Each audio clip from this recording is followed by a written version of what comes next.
Good morning. Broadcasting to you live from the Orion spiral arm of the Milky Way galaxy, the solar system, planet Earth, North America, the United States of America, somewhere outside of an important meeting near you. My name is Brian Engelman. Today is Thursday, August 27, 2026. And this right here, the thing that you are watching, well, it's called the TNAM Daily Show here on the New American Media. Now, checking Rumble, we are still not on Rumble. It's showing the preview screen, which is weird. Let me check Facebook and see if the New American Media is streaming on Facebook. Of course, it's not. Yeah, I really think I need to switch out of Restream. This is a problem. It's an ongoing problem, and it's ridiculous. So let's see if we can get this streaming on Facebook. Hit the thumbs up button, hit like, hit subscribe. Also, in today's episode of Don't You Want to Know How the Sausage is Made, while enabling monetization for this episode, of course, looking on YouTube, it shows that we are not monetized for yesterday's show. Of course, we were monetized for yesterday's show. I'm telling you, independent media is a daily pain in the ass, and I will quite often reference these things in our program because these are the things I do immediately before going live, setting up all of the components, making it work. And I am telling you, it's wonky. But I do it anyway because I think we find good stories, maybe stories you weren't going to see other places. I think we build a community of smart people in the comments, jokesters in the comments. I want your jokes. I want your questions. I want your fact checks if necessary. We need good conversations. But yeah, that's definitely what's going on, and that's a good time right off the top of the program to just put this up on the screen and let you know. We have merch, and we have tip jars. I'm your bartender. We're going to talk about the things on the screens behind me on those television sets. We're going to go to the New American Media page on Instagram. We need 20-something more followers so that we can stream this show live on Instagram. So please become a follower of the New American Media page. And if you already have an Instagram account, maybe create a second for a hobby and make sure you follow us. Or if you don't have an Instagram account, create one if only to follow us. We are trying to beat them at their own game because, yeah, we were at 997, and I think they took 10 away the next day, 10 away the next day, 10 away the next day. Every day, 10, 10, 10, just to make sure we couldn't reach the finish line. They kept moving the finish line. I don't know how many years I've had Instagram, but I almost never unfollow. I will occasionally on Facebook, much less frequently on Instagram. If I find an account that I followed for something that appeared to be good content and it's devolved into clickbait, AI slop, I'll unfollow it in a heartbeat. But that's not what we put out. We put out 20, 30 different news stories that we'll cover on the TNAM Daily Show. So you'll get a sneak preview of the topics we're going to cover when you follow us on Instagram, because that's the first part of what we do on the show. Second part of what we do is we go to our X account. Please consider following us on X. If you're not on X, please consider making an account. It'll take you just a couple minutes. We are at American_media_, and we scroll through those stories and add those to the program as well. But to bypass all this stuff, direct subscription is a fantastic way to do so. Patreon, Rumble, and YouTube will let you subscribe for many different amounts, 1,000 a month, 500 a month, 100 a month, 50 a month, 20 a month, as low as like $5 a month. You can become a subscriber. And that just means when the clock rolls into the next month, it processes a transaction and it helps us pay the electric bill. It helps us pay the electric bill is what I tried to say there. So please consider becoming a subscriber on those three platforms. Patreon takes fairly reasonable fees, YouTube and Rumble a little bit more. But we appreciate it. YouTube and Rumble for now, despite YouTube demonetizing content that I've already monetized. And what, they're just hoping I'm not going to catch it, so I couldn't earn money for working yesterday. Yeah, I work off tips, but you know, I'm still working, and I do expect to be paid for what I'm getting paid. YouTube can be weird, but I'm working with it. Like I said, you, the audience, have helped us remonetize that YouTube channel that was fairly, if not dormant, I mean, just they were censoring our content, stopping our speech, shadow banning, demonetizing across the board. They just took away access on our channel and we brought it back. So for now, YouTube is an okay channel despite this. There's no reason why yesterday's show should be unmonetized. Every ad that plays, it's like tossing a penny in the wishing well. I don't know the exact algorithmic breakdown, but it sort of comes back to if you can let an ad play on one device, click skip ad on the other device and watch us from another account. It boosts the numbers. It keeps the ad revenue coming in, and then you get to stay live during the show. It's a win-win-win-win-win-win-win. So, Rumble Rant tips, Super Chat tips. We have Venmo, Cash App, and PayPal scrolling at the bottom of the screen. And if you want a merch special, we're running a merch special. 2 sets of 4 wooden Ohio-made coasters for your favorite beverage, the Unhappy Hour Sports Show pin, and the New American Media mug. Shoot a $100 donation on Venmo. Include your address. If you want them separately, pins are $25, mug is $40. One set is $30. The other set is $30, or both together would be $50. That all includes shipping. If you want to help out by getting some merch, please let me know. Yeah, I'm an independent business owner. I am my brand. Joker says, dude, what? There were a ton of ads served to my phone yesterday. Yeah, well, it was monetized yesterday. Somewhere in between yesterday's show and now, they took monetization off, and I had to redo it. Every day, it's something weird with linking Facebook, with getting Restream to work, with YouTube monetization, Rumble. What was weird with Rumble? I don't know. But we have our crew over there. Hello to everybody. Look a Cook, Trash Panda, Texas. Lori Can't Clap, everybody in Rumble. Make sure you're following us on Rumble as well. Rumble is the new YouTube. Truth Social is the new, I don't know, maybe Facebook. X replaces the old Twitter, which they're trying to make a blue sky, and it's just a weird echo chamber nobody uses. But follow us in the spots. We're also streaming on Twitch and Kick. Our podcast, the Agree to Disagree show. Anyway, on today's show, we have so many stories. Which one gets the headline? I don't know. There's a whole bunch of geopolitical stuff being talked about. Lots of other countries impacting what's happening. And I guess the question is, would we be in the same spot if Kamala Harris were president? If they somehow found a way to slither into the White House? Which would have been getting a second term for Joe Biden, which would have been giving Barack Hussein Obama a 4th or 5th term, depending on if you count the 2017 through 2021 term, where Obama worked tirelessly with the deep state to sabotage the Trump administration. So there are plenty of people out there who are going to be complaining about the Trump administration. They're going to say, oh, he didn't do this and he's not doing anything. And Greg Bovino is out there talking with Tucker. And look, there's nothing happening at the border. It's the exact same thing that would be happening. Huh? Yeah, if Kamala were here, we totally would have went in and got Maduro and sorted Venezuela's hash. No, that wouldn't have happened. The Gulf of America being branded as the energy port of Earth, replacing the volatile, erratic, unreliable, violent Strait of Hormuz Iranian control. By the way, Iran, Venezuela, heavily sanctioned, can't sell this oil on the open market, so they were selling, I don't know, I'm simplifying this, but deeply discounted. I don't know if it was 5 cents on the dollar, 1 cent on the dollar, 99 cents on the dollar, but I go with 50%. Iran and Venezuela allegedly selling deep discount oil to China.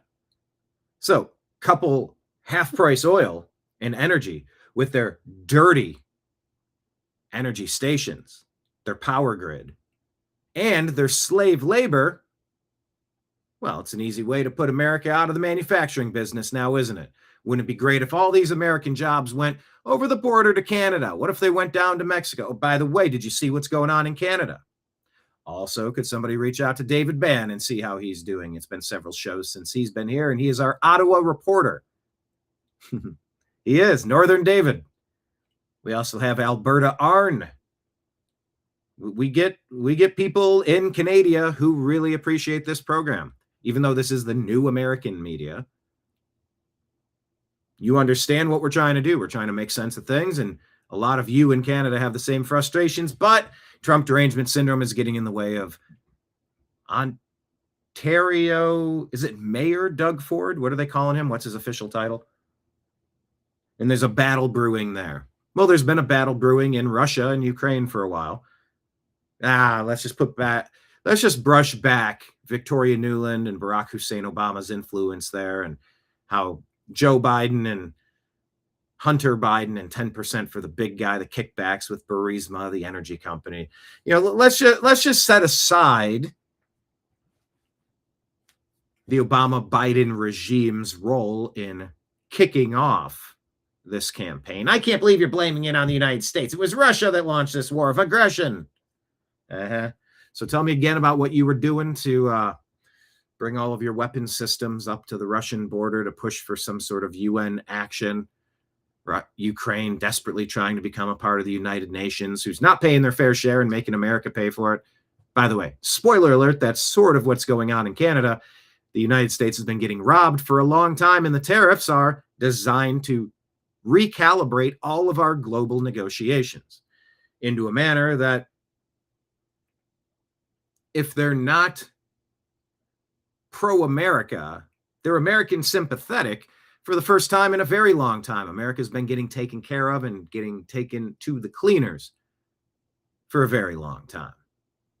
Arguing with somebody on our X account at American_media_, and it was regarding a blown up drug vessel. And someone said, that doesn't make any difference to the drug supply. I said, obviously it does. All of those drugs are gone. Well, have you ever heard about Afghanistan and protecting the poppies and Iran-Contra? I said, yeah. Wouldn't you agree? This administration seems to have a very different relationship with the drug cartels who are turning Americans into zombies in our city streets, our rural communities, our sad suburbs. Is it making enough of a difference? I mean, would we pose that question to Tucker Carlson or Greg Bovino out there bashing the deportation efforts? Then you have to wonder, well, wait a minute, does Greg Bovino get any of the blame for what was happening with ICE and the protests and the violence and the methods and the tactics? Cosplaying as a superhero, drawing tons of attention, which is going to be the lightning rod, that brings the bolt. And then, you had Americans shot in the streets. Well, you know those cases. You know what they did in their role to bring that on themselves. And you know what the Democrats were doing to egg it on, hoping they could get another George Floyd-style flashpoint that they could use for fundraising since they're broke. Did you know President Trump cut U.S. aid money laundering or funding to NGOs and nonprofits, the deep state? Were you aware of that? Do you think Kamala Harris would have done the same thing? There's no difference between Trump and the rest. There's no difference between taking out the drug smugglers and just letting them do everything they want always. I think there's a difference. I don't think there's a difference. I know there's a difference. I report that there's a difference. And if you choose to not see that, I have to wonder, why are you being so daft or so intellectually dishonest? I have consumed, let's imagine this is like one of those AA style meetings. Hello, my name is Brian Engelman, and I have consumed many pieces of content from Candace Owens, Ben Shapiro, Tucker Carlson, Marjorie Taylor Greene, Thomas Massey, and so many more that I found to be valuable, that I agreed with. Hi, Brian. Hi. But I don't know if you want to call them the woke right, the Marxist right, the defectors, the traitors, the deep state, the globalist. I don't know. But they've turned. And it seems like they are parroting a bit of a similar script. So when Bovino comes on and says Trump is doing nothing at the border, you say, well, hold on a second. ICE just had 50,000 ICE arrests last month, which is the most of all time. So once again, it's sort of the theme. Is it perfect? No. But is it improvement? Is it any different than we would see if Kamala were here? Of course. So if you can't admit, of course, it's much, much, much, much, much, much, much, much better, I don't know what else to say. Other than when I said much, much, much, much, much, much, much, much, meow, meow, meow, meow, meow, meow, meow, meow. That's where my head instantly went to. The Meow Mix jingle. Meow, meow, meow, meow. No, I'm just kidding. That is a Simpsons joke, though. And I did decide. I am looking at studio number 2, getting ready to do a live Whatnot show. And I have a DVD player and I have a television. And my intention is to play some Simpsons DVDs from season 7 and laugh while I do a Whatnot show. So coming soon. Make sure you follow Picking Winners. But there is a difference. Things are much better. Could we also make things much, much better? Yes, we can. Could we make them much, much, much, much, much, much, much, much, meow, meow, meow, meow, meow, meow, much, much? Yes, we can. We can make them that much meow better. Come on, meow. Hey, question of the day. Anybody see Super Troopers 3? Come on, meow. I'm sorry, are you saying meow? Love it. Anyway, thank you for finding us today. Everybody hit the thumbs up button, however you happen to be watching. There's an arrow. If you never do this part, when I tell you I ask you, I don't tell you anything. Everything you do is appreciated. Every donation is appreciated. Every ounce of support is appreciated. I don't tell you anything, even though I am the barkeep at this fine establishment. But when I ask some of you who's up in chat, hello, Kenneth. It's Russia that ruined my salad. Did you ever see Kentucky Fried Movie? The waiter's taking the order. It's a man and something like it's a man and a woman at the table, and he says, both of your dinners come with a salad, ma'am. What could I get you on the? And she says, can I get some Italian? He goes, all right, great. And for you, sir? He goes, I'll take a little Russian dressing on the side. He goes, all right. Walks away, comes back. She gets her salad, and then there's like a midget Russian dude putting on his clothing, hopping into his pants, and getting dressed on the side of the table. A little Russian dressing on the side. Kentucky Fried Movie. It's in the vein of Airplane, Hot Shots, Scary Movie. I love all those parody movies. They're so good. Kenneth says his cat must be Siamese. Your cat says, meow, meow.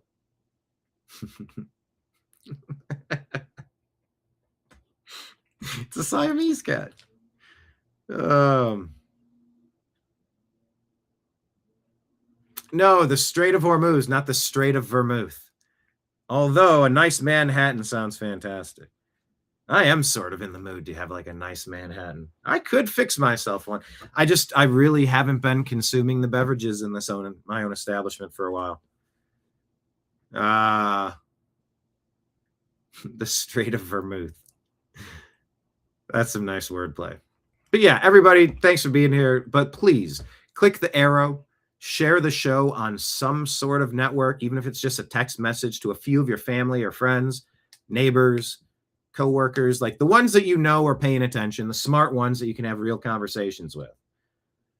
Patriot Warrior says TDS. Yeah. Anybody lacking TDS, please share the show with them and invite them to come into this bar for lunch. We would greatly appreciate having them. So we're going to dig into all of the news stories. Thumbs up, hit subscribe, share the show with a friend, and buckle up, buttercups, because the TNAM Daily Show starts now.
guide to the truth.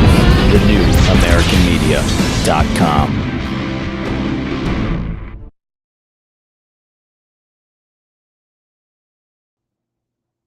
Hello, everybody. Thank you for being here on today's program. Marion says this buttercup is buckled in. Absolutely. Buckle up, buttercups. I love how that became like a accidental catchphrase to the show. I love it. We're all having fun here. But really, somebody check on Northern David. Always we want to check on Ortho. He has a catchphrase of never leave your cave without your club. God, Ortho has become so popular over here. Unholy Hoax has a phrase, damn those dirty Dems. Damn you, dirty apes.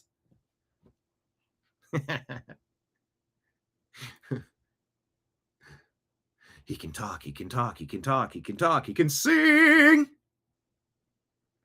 Ooh, help me, Dr. Zayas. Help me, Dr. Zayas, Dr. Zayas, Dr. Zayas. I miss Phil Hartman on The Simpsons. Yeah, I have season 4. It's missing a disc, of course. Picked it up at a garage sale. It just ended up here. But yeah, I'm going to be watching season 7 and just going through. I love it. I think I'm on song 2 or 3, and if somebody could keep a song counter on the program, I would greatly appreciate that. Just for fun. A little hashtag every time you hear me singing. And then at the end of the show, compare notes. Did you count 7? No, I counted 9. What did I miss? It'd be a fun little drinking game. Joker Poker might drink tiny little cups of water, tiny little bowls of water. I'll drink tiny little cups of coffee. All right, everyone. Let's dig in. Let's start on our Instagram page. Let's take a refresh. Oh, Instagram took another follower away. We are currently sitting at 973. We lost one since yesterday. You know what? And look, here's the thing. Yes, what is the thing? I am like Andy Dufresne. Andy Dufresne crawled through a river of Democrats and came out on the other side. Andy Dufresne.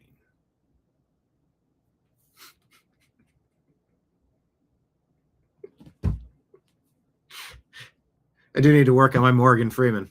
Although that one surprised me. I don't know that I've ever done it that way before. I think I'm onto something. I might be trying to do it the way that Frank Caliendo does it, but Andy Dufresne. Anyway, I digress. Yeah, I'm gonna write the governor for a library.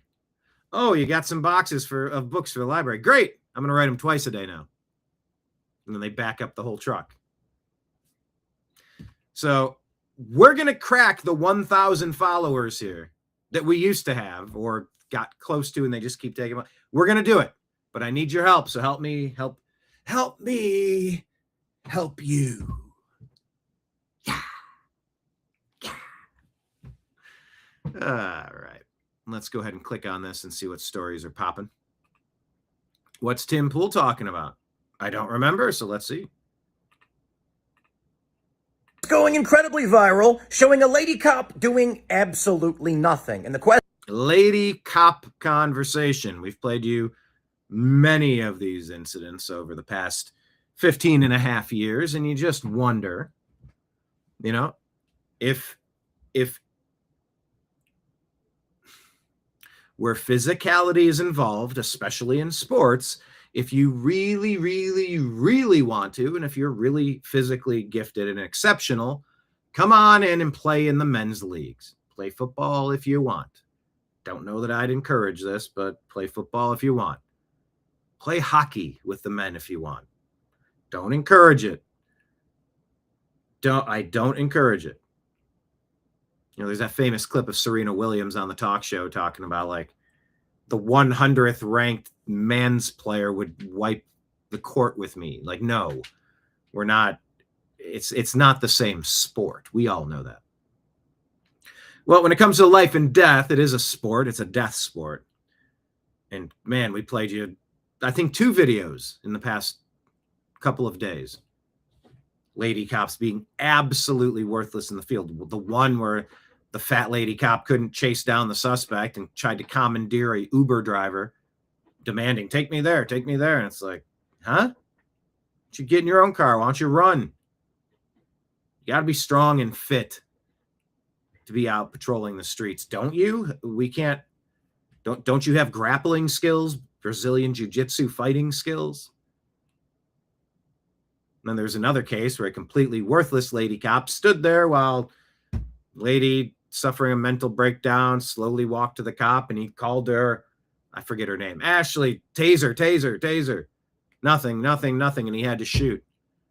And he dropped an F-bomb afterward, and he was so angry. It's like, lady, do something. Now, it's unfair to blame somebody not doing something, or in the fat short cop's case that couldn't run, unable to do something well. It's not fair to blame all of a demographic based on the actions of 2 incidents. We know that, which is why as a society, we haven't really been having these conversations. It's impolite.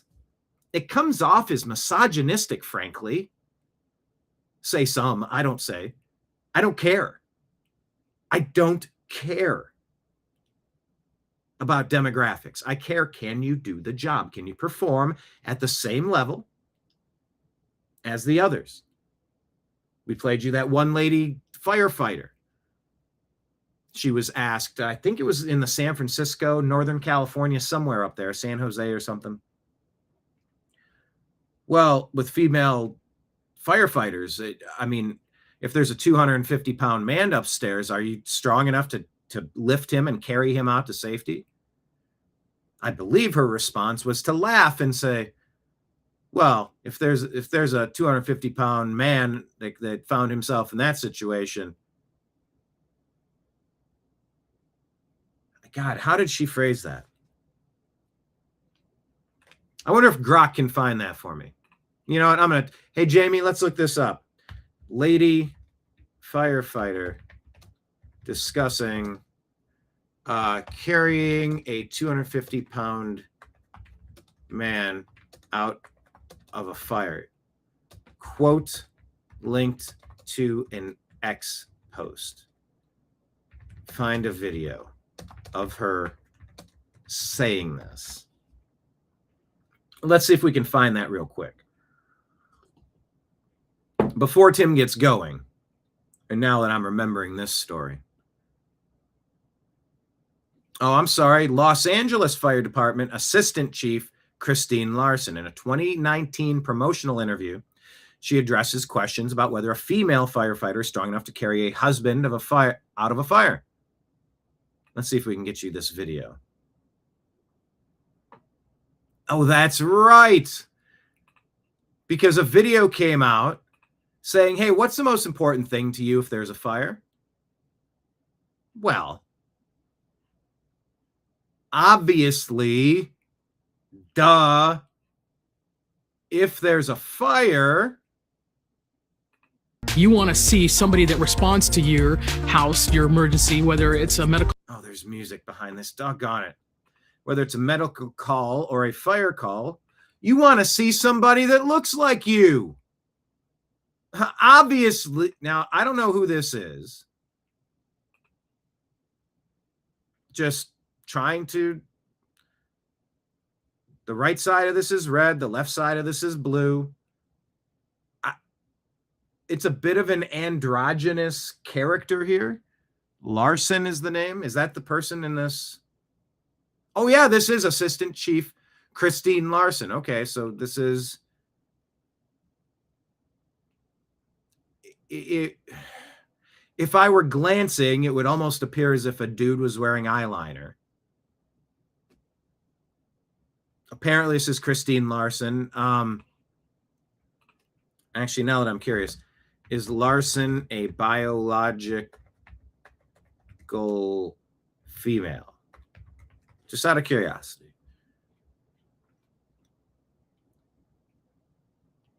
Okay, so I guess I misremembered the 250-pound because that was in my... That's how I recollected it. Yes, public records define her as a biological woman. Okay. I only had to mute this because of the music. One more time. Where'd it go? Here we are.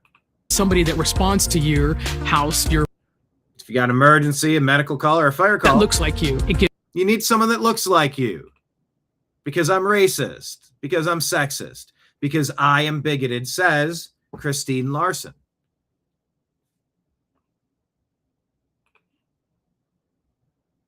It gives that person a little more ease. gives that person a little bit more ease. No, it does not. Putting out the fire and saving the people inside puts you at ease.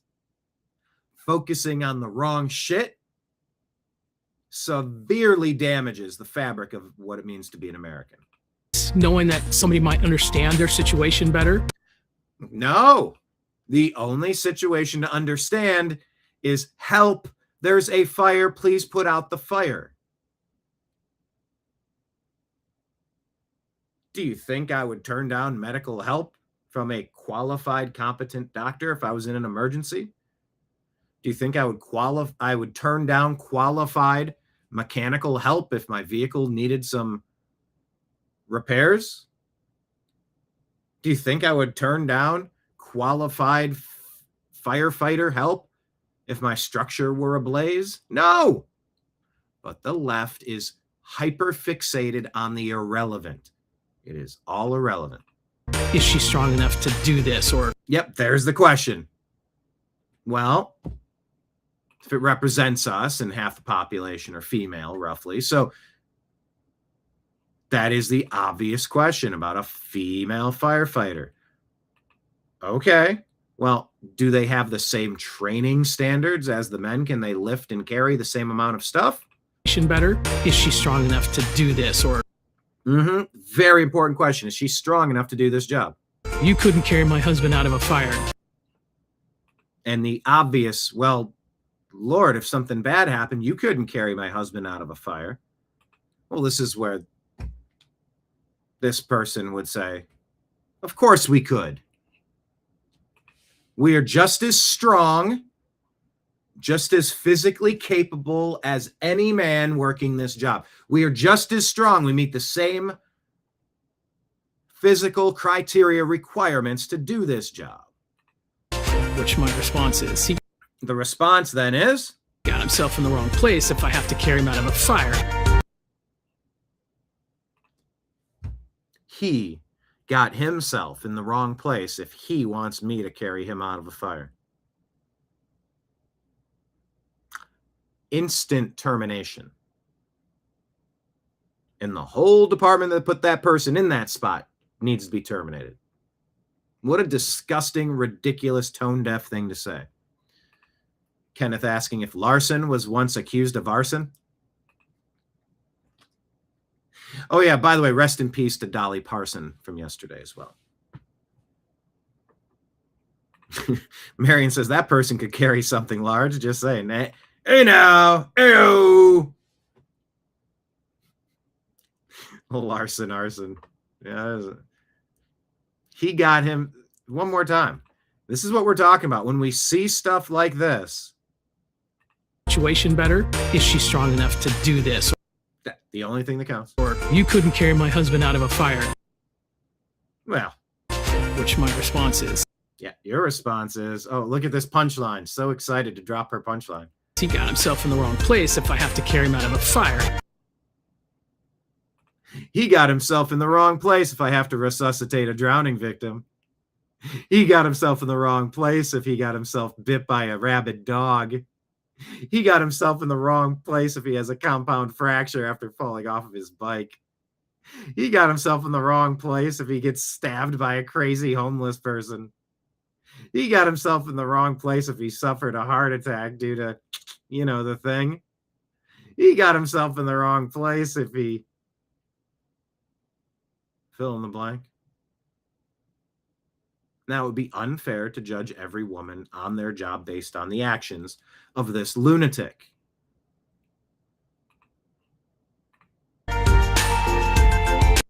And by the way, nothing to worry about. I love how they phrase this.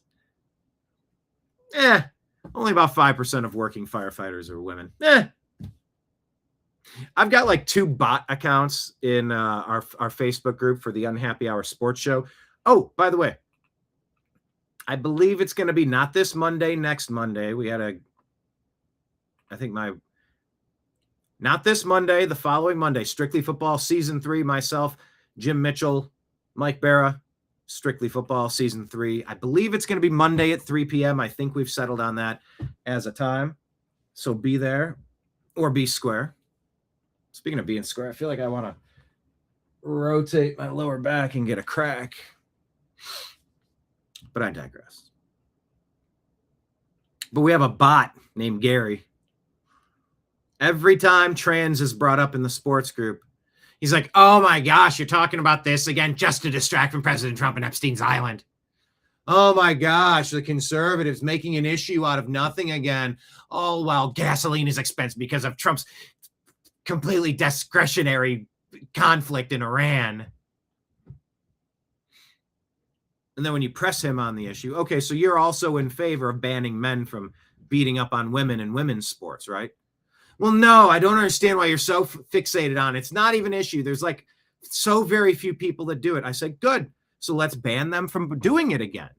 Because if your chromosomes include a Y in sports, you must compete with guys. No. But they're going to try to deflect so many times because their position is indefensible. But hey, don't worry if they can't carry out a fire. Only about 5% of firefighters are women. What if you get the crew of 2 lady firefighters like you got the crew? Was it in Long Beach, that video where they commandeered the car? I forget what city it was. 2 out of shape lady cops. What if you get 5% and that's the crew that shows up? Three lady firefighters who see a husband in a fire and go, well, he got himself in the wrong situation. I can't carry that. I'm not carrying that. Not my circus, not my rodeo. No, it's time to have these conversations and point these things out and ask the question that it seems like Tim Pool is getting at here. Question is now circulating, as it has for a long time. Should women be cops? Miss, drop the knife. Oh, that's drop the the same knife. clip, yeah. Stop coming towards me. Stop coming towards me. Stop where you are, miss. Stop where you are. Drop the knife. Drop the knife. Drop the knife, miss. Casey, taser. Stop it. Stop it, you're gonna get shot.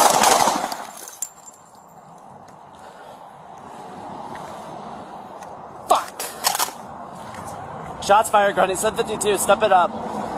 Now, the argument is that this lady with the knife lost her life because the other lady cop was not prepared to deal with an individual armed with a knife.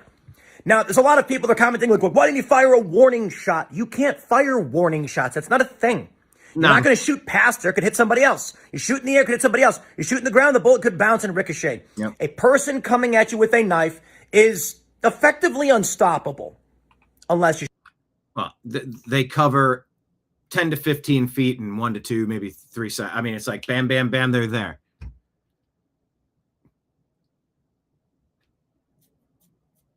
Yeah. Well, a knife isn't a deadly weapon. Ask Austin Metcalf if you could. If a knife is a deadly weapon, of course it is. And had that lady cop done her damn job, not needing to wait for this other guy to say, taser, taser, taser, like, get her. She just hands on hips. I don't know. You must have got yourself in the wrong situation if you expect me to participate in a violent attack with a deadly weapon. You shoot him. See, the issue is this. People think it's like a movie where you grab their wrist and flip them over. No. Anybody worth their salt will train you. If someone's got a knife approaching you, you run or stop them. Now, the issue is, we got way too many videos of female cops unable to stop perpetrators or overreacting. And so there's a lot of overreacting videos too. And I don't know if you've ever been scolded by a lady before, but sometimes it's warranted. Sometimes. Of course, sometimes if you're scolded by a man, sometimes that's warranted sometimes. However, If I'm just running a tally in my head, coworkers, former supervisors, former managers, some of the most unexplainable, erratic, unfair, emotional, unhinged,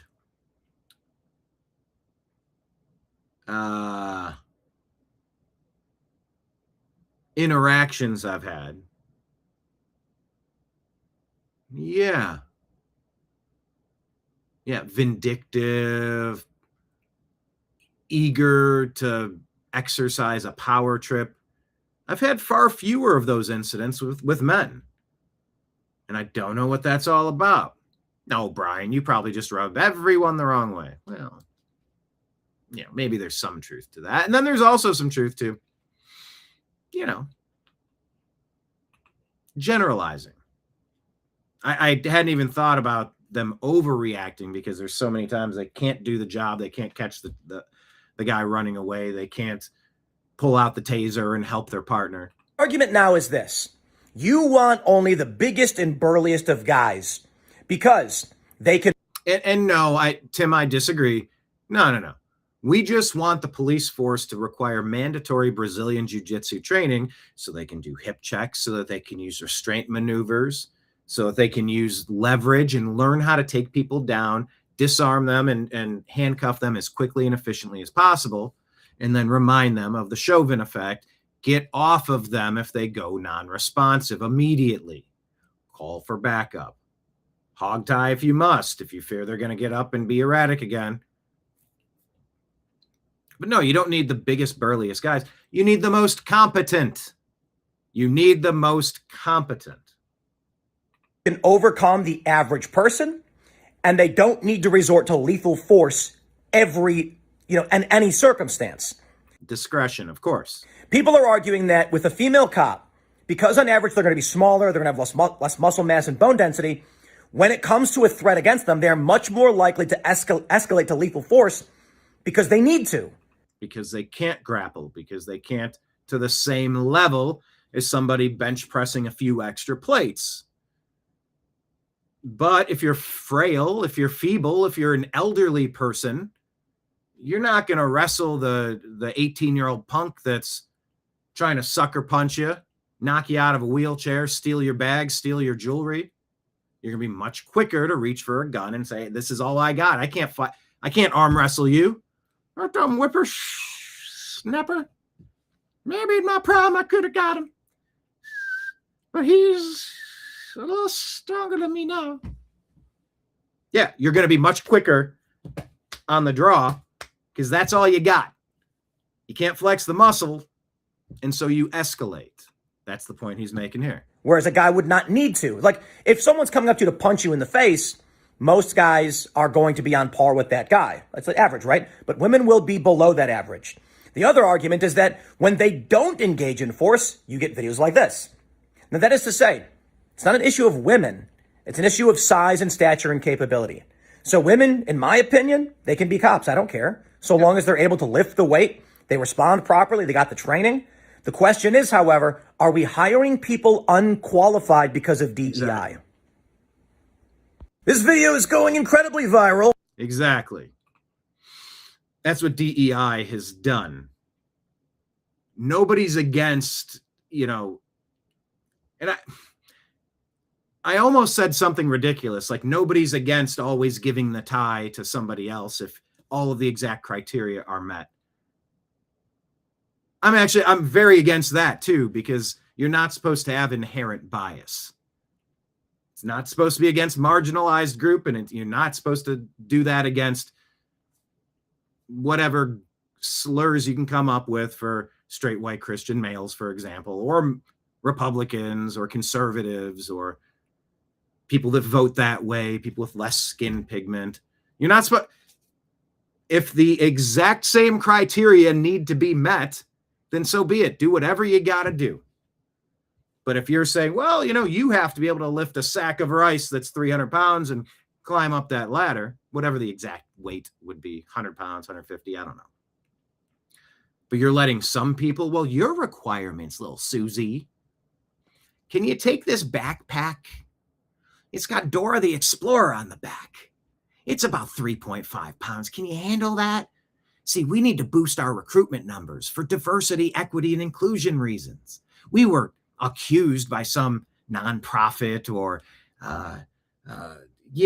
non-governmental organization group of being phobic or biased or something. So we need our main priority, like they did in the airlines. Well, we need so many female pilots. We need so many black pilots or something. You go, no. We need great pilots. That's it. Susie, can you handle 3.5 pounds on that backpack? If so, right to the front of the line for you. Go show up as a firefighter and work for that lady in Los Angeles that says, oh, you're worried I won't be able to carry your husband out of a house fire? Well, he shouldn't have got himself in that position now, shouldn't he have? Mm-hmm. I don't know why I gave that lady that voice, but I'll take it. By the way, I want to say hello to everybody jumping over on the Rumble raid. Appreciate Shelly Rose, of course. Appreciate Patriot Warrior, and I appreciate the Stinchfield program. Everybody go follow Grant Stinchfield. He has his regular program on Real America's Voice. And of course, longtime viewers of this program know that I did once do a field report in the Bronx, New York, speaking with Jack Posobiec, and Steve Bannon used a bunch of our content in his cold open that day when President Trump was giving a speech. We were there reporting for Real America's Voice. So thank you to Grant Stinchfield, Shelly Rose, Patriot Warrior, and everybody else jumping in. Hit the thumbs up button, hit subscribe. We appreciate you being here. And please, this is lunchtime. I'm Brian the bartender. We're talking about the stories on the television screens behind us. Invite your friends. There's extra bar stools here. Bring them in. Only the smart ones. If they got TDS, sorry, no soup for you. Do you have TDS? Well, then no soup for you. Next. Chicken necks. Thank you so much. Appreciate y'all. All right. Well, here's an uncomfortable topic that we are finally discussing. Tim says he doesn't care if women get all these jobs. I agree with him completely. I don't care who does any job. Are you just as qualified as the other best of the best out there? Or has there been a sliding scale to create more inclusion or diversity or equity? Buzzwords that feel great until you learn how it plays out. I do not want a less competent surgeon, pilot, chauffeur, firefighter, police officer, just to check a box to say, oh, look, now we have a new Pacific Islander female. Our department got better, but they're not as good at doing the job. Don't care. If you can get some of that stuff as a bonus, more power to you. More power to you. So I want to get your thoughts. This program, the TNAM Daily Show, of course, used to be called the Agree to Disagree Show. And if you go on our podcast, go to podcast right now and just hit our podcast for a subscription. We're still using the Agree to Disagree Show, and all of these TNAM Daily Shows get dumped on there. So you can go get it on Apple, and you can go get it on Spotify. Subscribe to the Agree to Disagree Show. But let me ask you, tell me in the chat, do you agree or disagree with Tim Pool on the totality of what he had to say here, breaking down this tragic and completely avoidable tragedy? Had this lady cop just deployed her taser and been competent in the field, maybe we wouldn't be talking about it today, but here we are. Do you agree or disagree?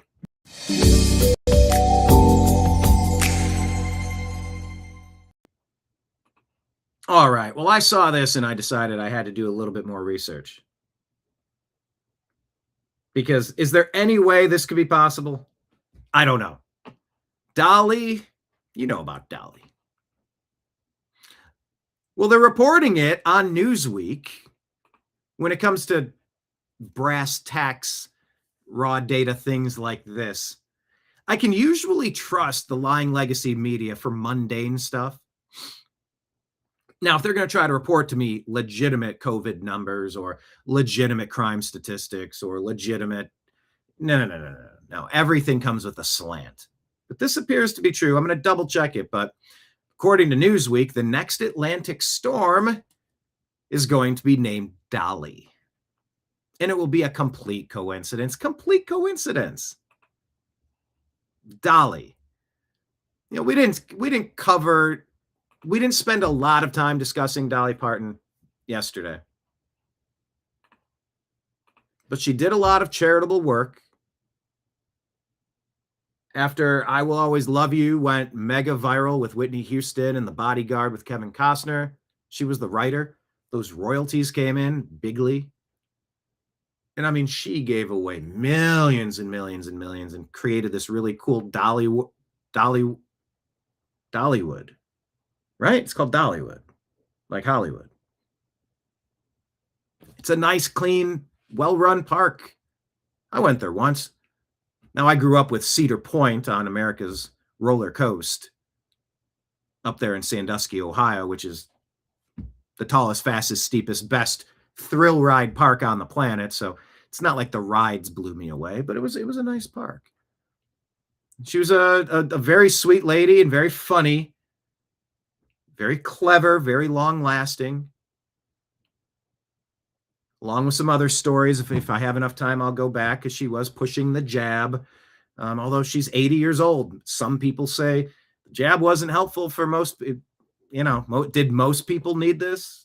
Exceptions aside, but maybe the elderly could have had some benefit. Maybe. Then she develops these rapid cancers and she passes, and you go, well, did that have anything to do with it? And I don't know. I'm not the doctor. But Dolly's pretty cool. I like Dolly. So let's ask Grok, or Jamie as I call him. Hey, Jamie, pull this up. Is the next Pacific storm going to be named Dolly? Just to double check. This is one of those things that feels like, before I tell anybody else that this is happening, let me run a double check. A discount double check, if you will. Yeah, Patriot Warrior and Rumble saying DEI hires. Yeah, you don't want DEI hires anywhere. You want competent people everywhere. That is the crux of it. Yeah, Dollywood, yeah. But I was second guessing myself. I'm like, it's called Dollywood, right? Nate Bargatze, by the way, the comedian. I like Nate. He's funny. He makes me laugh. He grew up working at an amusement park, and he has done very well for himself in his Big Dumb Eyes tour. And he has a thought out, financed business plan to build a park, maybe call it like Nate World or something, like Disney World or Dollywood, like Nate World. And I'm very curious to see how that plays out. I think that could be a lot of fun. All right, what does Grok say?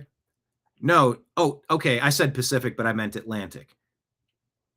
Here we go. As of August 27 today, Tropical Storm Dolly just formed in the central tropical Atlantic.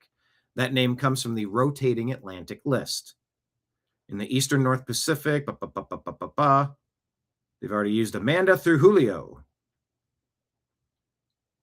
Sounds like a John Cougar Mellencamp song or something.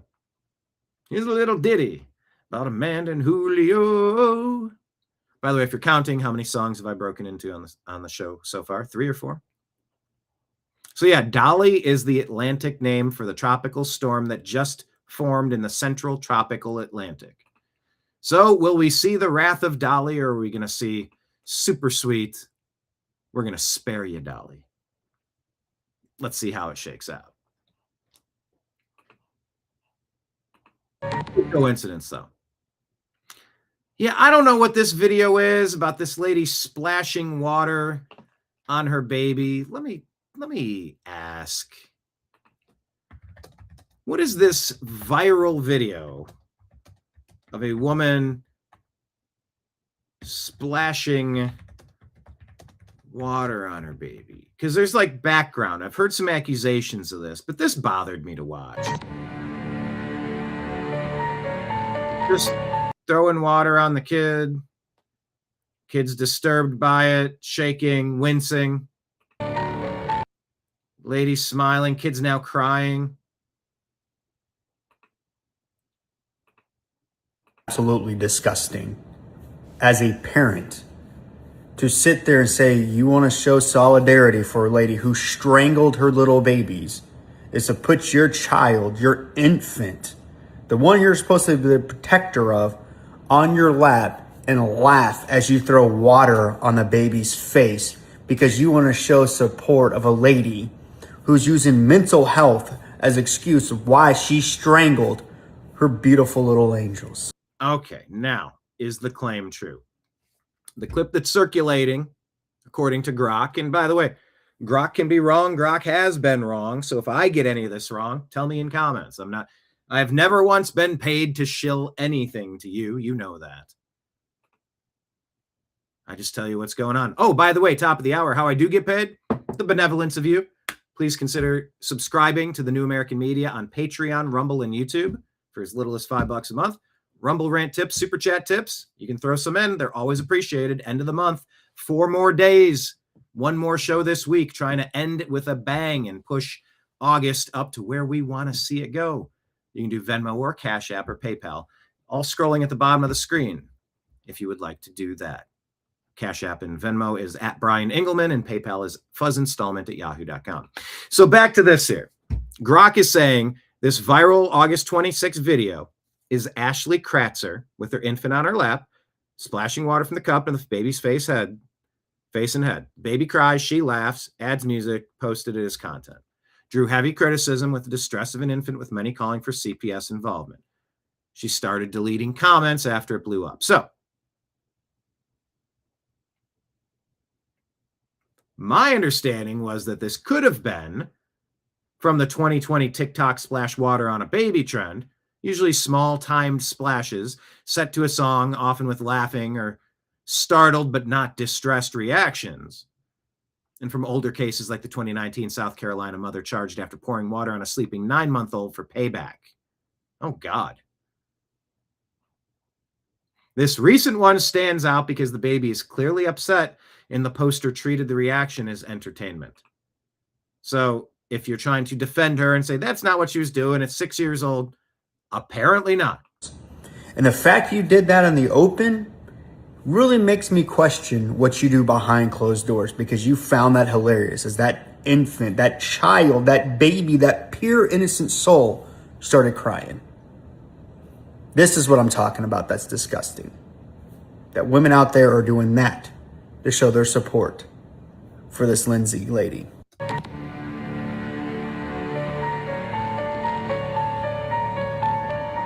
All right, enough of the music. Don't need a copyright claim. But yeah. So hang on. Let me ask a little further. In what context? Because this Lindsay Clancy case is bringing out a lot of crazy stuff from people. A lot of conversations. We should just talk about SSRIs. We can talk about mental health. That's fine. But there's no excusing this, of course. But there's a contingent that doesn't believe anything anymore. And in one way, I don't blame them, which is why here we can agree to disagree on all the important topics. I want to hear your thoughts. I don't necessarily want to shut you down and say I know everything. I don't. I go on best information sometimes, doing the best I can with the limited data that I have. But I'm going to ask here, in what context did the lady post this, and why? Was it in relation to Killer Clancy? I'm calling her Killer Clancy now, because even though Massachusetts has devalued what it means to be a baby, I'm going to try not to jump on that bandwagon with them. I think we're sort of off the rails. So she posted it as an ordinary TikTok content, a funny reaction video of dumping water on the baby while smiling, music overlaid, in the same vein as the 2020 splash water on a baby trend. Okay. She's posted similar clips before. And by the way, there is no indication she framed it as a commentary on anything else. It was not posted in relation to Lindsay Clancy. Clancy connection is only that the clip and other mom and baby videos started circulating widely at the same time, so people lump them together in outrage posts. Okay. So that's important context. I'm going to go back. I will unfollow this account that I just followed. And in the comment, I'm going to put chat per grok and leave that context. But if your baby starts crying, you're abusing it. Stop. If you intended to make your baby giggle and laugh and have a good time, you failed. Try again, or better yet, maybe don't try again. And certainly don't post it for people to see. Yeah, can we call for facial recognition and child services? No, she's been identified, is my understanding. Danette chimes in and says, oh, Dolly the Storm, there are no coincidences. Well, here's the thing. The name was already chosen prior to her passing, which would then say it's not like you named her the Storm after Dolly Parton passed because, oh, okay, Dolly passed in honor. We're just going to put her name out there. Not that you'd want to be associated with something so destructive. Fill in the blanks. That joke writes itself. But yeah. Okay, so there's the background on this story in case you What's she saying? Hey, off script. Got to mute the music. Absolutely wild timing.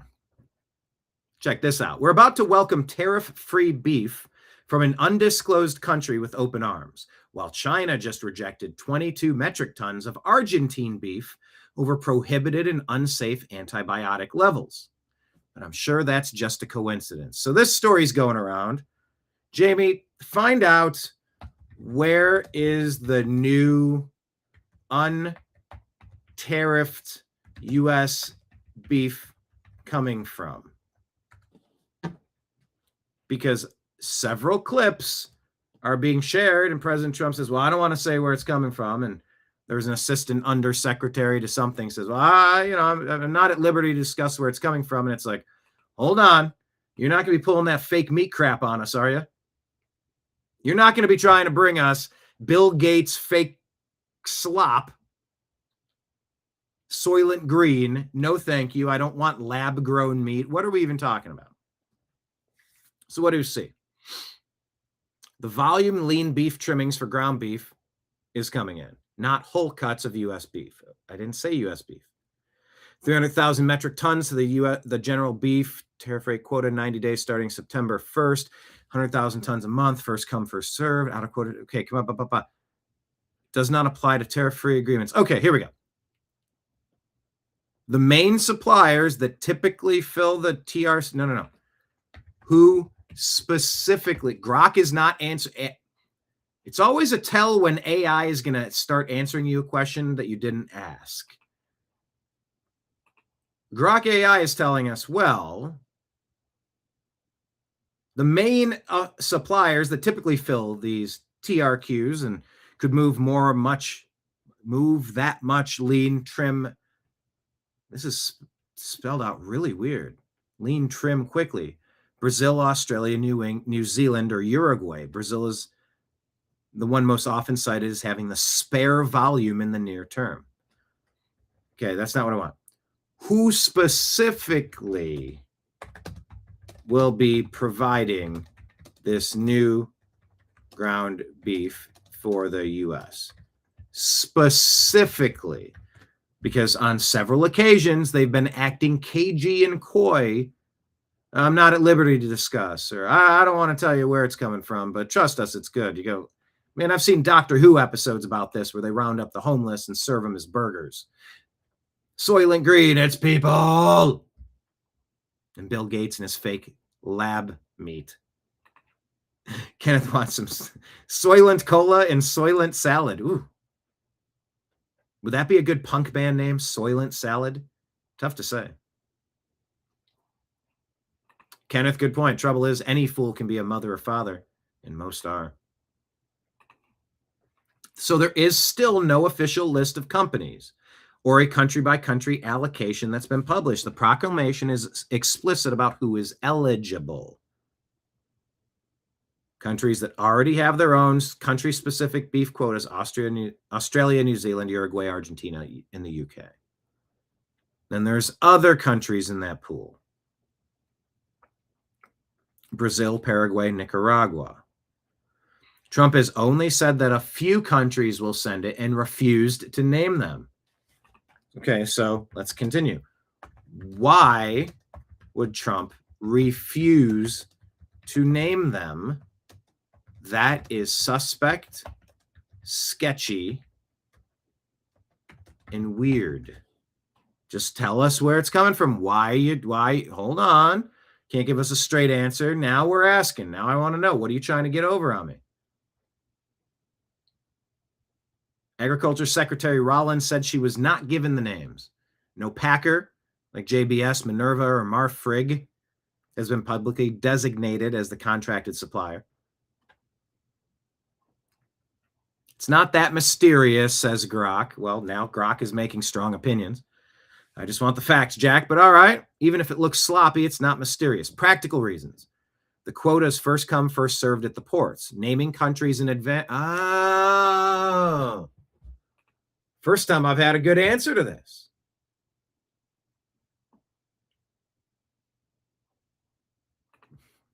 No, it's Soylent, not Soylent. Before or after Easter. Yeah, it's Lent. I gave up soybeans for Lent. Rob says if no one buys it, let's all sit there on the grocery chains. They'll quit buying it to sell them and force them to rethink. But people have to think. Well, here's the thing. This isn't to like harm the American ranchers like some black-pilled MAGA haters are saying, as is my understanding. The beef cycle, obviously, from calf to cattle, from birth to harvest, it's going to take a while. And the supplies have been off for a while. So just like it took a while to replenish the laying hens, there's a cycle. All right, so you get the hens, and now you got the chicks, and now the chicks have got to grow, and now they have to reach the mature age where they can also have eggs.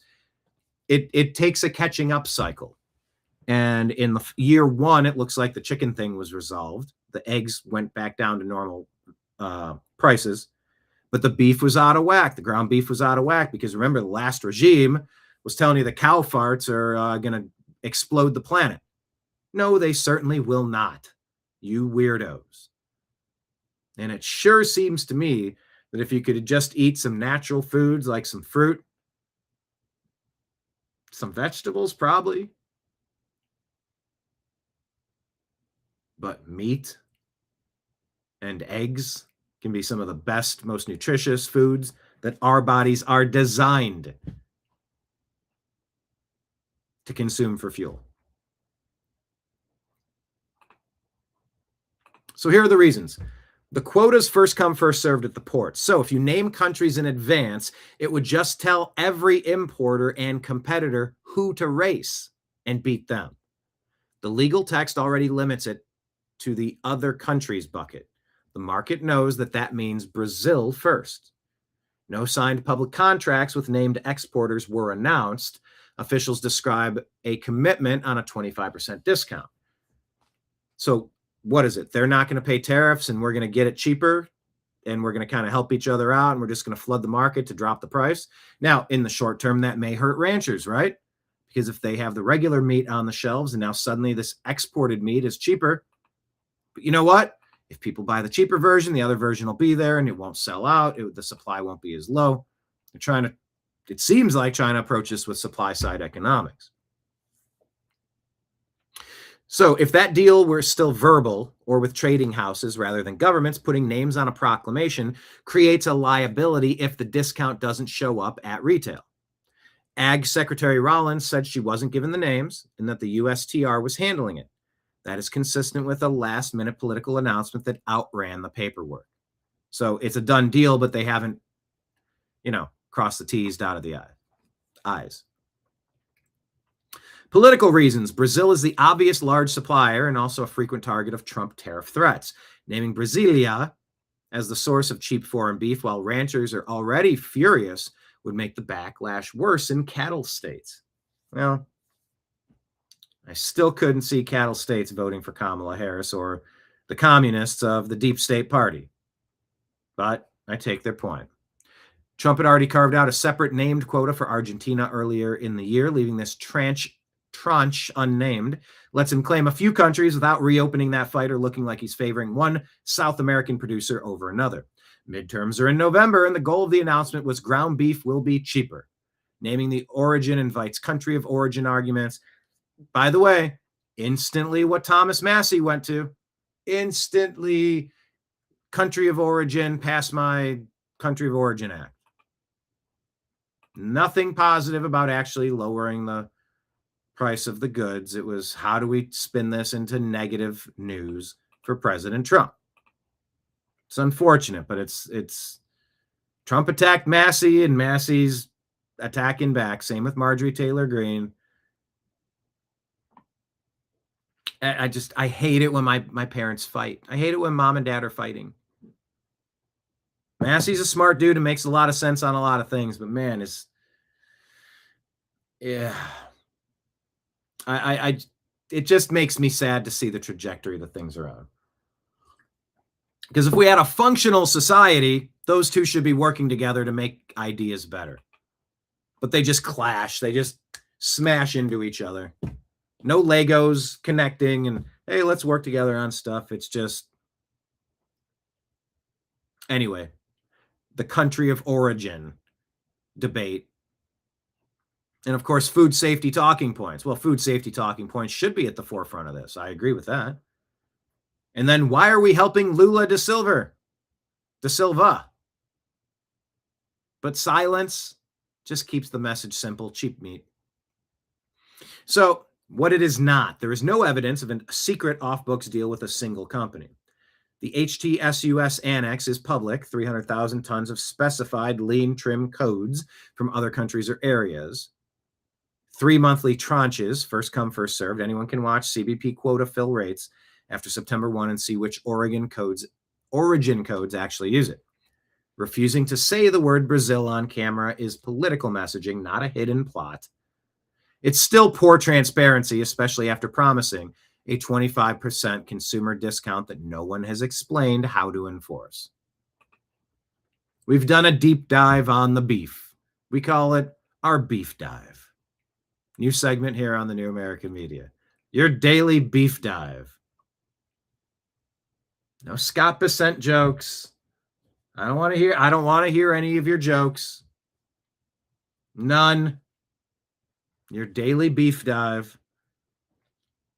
No jokes. We're above that over here, people. I'm finally going. Here's Dolly Parton, just part of the story. Great songwriter. Funny. Sexy. Gifted, talented, clever. Maybe genius with how she put her brand and her whole enterprise together. 80 years in the industry. Obviously, she was a kid. And then, I don't know what, 60 years? I don't know what age she started. Was it 15, 25? I do declare, I don't remember. But part of the story, especially since she died in these, situations that took her out. Well, Dr. Shankran here says, sadly, we lost a phenomenal country music superstar. I've been a Dolly Parton fan for a long time, love her music and her energy. But when she began pushing the COVID vaccine, my fandom dwindled. Sadly, in the years following the shot, her health began seriously declining. Of course, either that's because she's 80 years old and that's what happens, or everything's a conspiracy and you know who's behind it. Could it be Satan? Isn't that special? That's not who I really meant all the stories go back to. There is a certain segment of our followers. I love you dearly. But at the top of the puppet string, some of you always say the same people are behind it. Whoever they are. Here's Dolly. Sadly, in the years following the shot, her health began seriously declining. She ended up with kidney stones and stomach issues, a weakened immune system, and more. It became so bad in 2025 that her sister asked for your prayers. Today, Dr. Shankran blames Fauci and Big Pharma for her expiration that shouldn't have happened. R.I.P. Dolly Parton, your music will live on forever. And because we are on Meta and Google, Instagram, watch this at the bottom of the screen, under duress. Look at what's up to my temple here. If you're just listening to audio only, you're missing the part where I'm being forced to say this at barrel point. For countervailing views on anything regarding COVID or vaccines or health or elections, go to cdc.gov, who.int, or cisa.gov/rumor control. Go get your countervailing views. Get your views out. Get your countervailing views out. Otherwise, they would delete my account. And since so many of you are following us on YouTube, we would just disappear. You would never be our audience in our bar again, sitting at our booth, sitting at our tall top tables, which is why I encourage all of you to make sure you're also following us on Rumble, where we just got that generous Rumble raid with the Stinchfield show. Follow Grant Stinchfield, please. Thank you again to Shelley Rose. Okay, we done with our disclaimers? Now, here's Dolly Parton. I'm going to get my vaccine. I'm so excited. I've been waiting a while. I'm old enough to get it, and I'm smart enough to get it. Stuff, it just comes off as so cringe. Now, I'm old enough to get it. Well, by the end, weren't the moneymakers telling us that it's safe for babies? It's safe and effective. It's 100% safe. There's no side effects. Careful, Brian. Say too much, and you'll be, what? You're going to hit me with misinformation? It's true. No. What? You're going to hit me with disinformation because this is true? No. Well, then what are you going to hit me with? Malinformation. Malinformation? What does malinformation mean? Well, it's true information that increases vaccine hesitancy, and that reduces our ability to make billions. So we're going to ding you and demonetize your content. We'll give you a strike on your account for dangerous malinformation. And you're no longer allowed to exist as a program, and you can't feed your family, pay your bills with your program on the New American Media and the TNAM Daily Show. That's what I've been battling for 5 years, people. The New American Media doing this for 15 years. Of course, we've been battling every time we run a story about, I don't know, the Vault 7 data dump when we interviewed John McAfee that day when he said the CIA just got nuked. So did our YouTube channel. And our earnings and our ability to pay our bills as a company drastically suffered. I think we got 130,000 views on that interview. The day it was all announced, we got the right interview with the right person at the right day at the right time, got 130,000 views in an hour, and they zapped our account. You know, when I discuss how to defend yourself at a shooting, if there were something like, say, when the Ariana Grande shooting over in Europe happened, all those Islamic attacks were happening all across Europe. Well, that definitely got flagged. Can't monetize that content. You know, in fact, we'll just delete it. It's just too insensitive for our advertisers, they said. Oh, really? Too sensitive for your advertisers? Because on my side of the screen for suggested videos to watch, it's CNN, ABC, NBC, CBS, all covering the Ariana Grande concert shooting in Europe. But see, they want reliable sources. They want news sites that, you know, they're going to report things properly. Because look, when they report on a shooting, we have to target the gun. See, humans shouldn't have guns to defend themselves, and all of our reporting is going to reflect that. Your reporting is reflecting on preparedness, and we don't want people prepared. We want them scared. We don't want people defending themselves. We want them helpless so that the only people with guns are government, and we're the only people that run government. Don't you see? What is the phrase they used to use?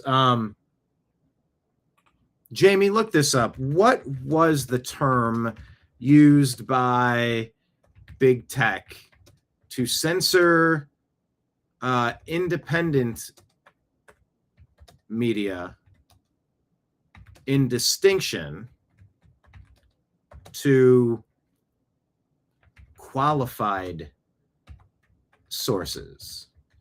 It wasn't qualified. It was tip of the tongue, not countervailing. It was not quantitative, tip of the tongue. Authoritative sources. There we go. Authoritative sources. You see, look, they have the authoritative voices. Therefore, they are authoritative sources because they mock. They do Project Mockingbird, Operation Mockingbird. They repeat, they parrot what's on the script that we read from. But you might be coming up with other things, discussing radical violent Islamic attacks breaking out. And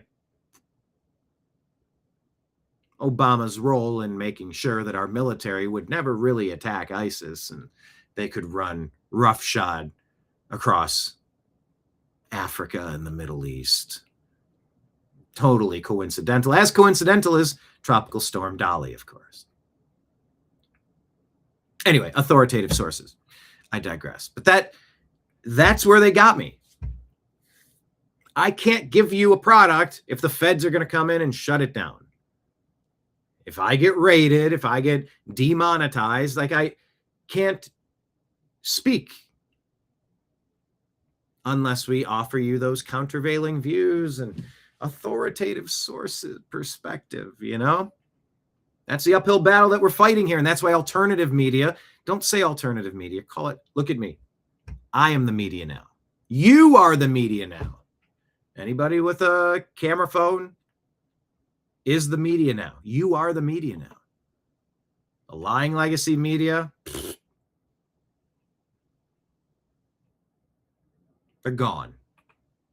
Mockingbird media, lying legacy media. Anyway, but she was saying that, oh, I'm old enough to get it now. Well, I'm pretty sure you were by the end recommending this to almost all children of almost all ages.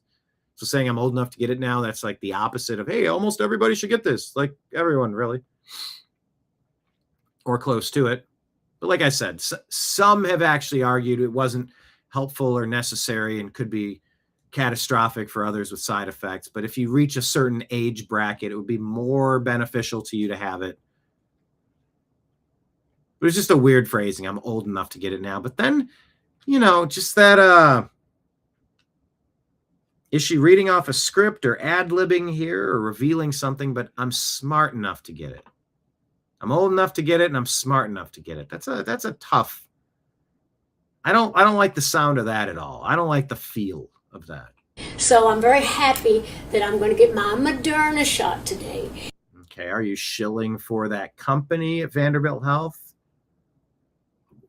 What's the community note? She donated. Oh, okay, what's this?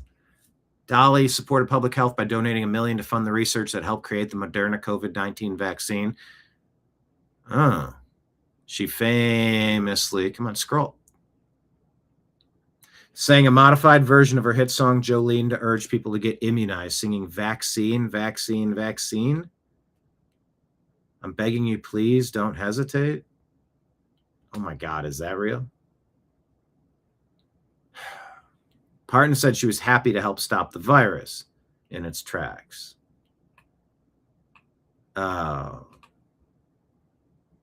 Really? And I wanted to tell everybody, I think you should get out there and do it too. I even changed one of my songs to fit the occasion. It goes, oh my God, vaccine, vaccine, vaccine, vaccine. I'm begging of you, please don't hesitate. Vaccine, vaccine. Oh, wow. This is painful. Vaccine, vaccine. Because once you're dead, then that's a bit too late. I know I'm trying to be funny now, but I'm dead serious. Oh, this is brutal. This is brutal.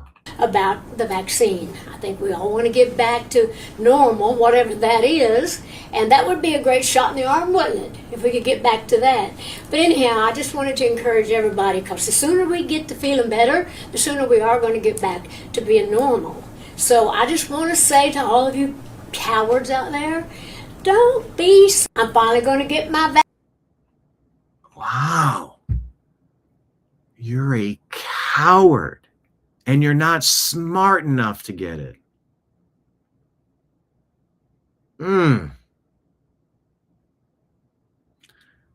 She could have been genuinely optimistic. She could have been genuinely of the opinion that she was doing the right thing. Was she just getting paid to push something she knew to be false, knowingly and intentionally, the way Fauci kept lying about the important stuff that we had every right to have access to? Oh, this is brutal. Vaccine, I'm so excited. I've been waiting. Dolly partly funded Moderna COVID-19 research. My immune system and digestive system got all out of whack. Is there any way that the two stories could be related? There is a way those two stories could be related. Can I claim, therefore, or would I make light of this or laugh about it? No, it's cringe and it makes me sad. Maybe her heart was in the right place. Maybe she just took that big corporate money, and I've always been about making millions. And you know how much of millions I made on this one? Made a few more. I don't care. I'm a corporate shill. I don't know.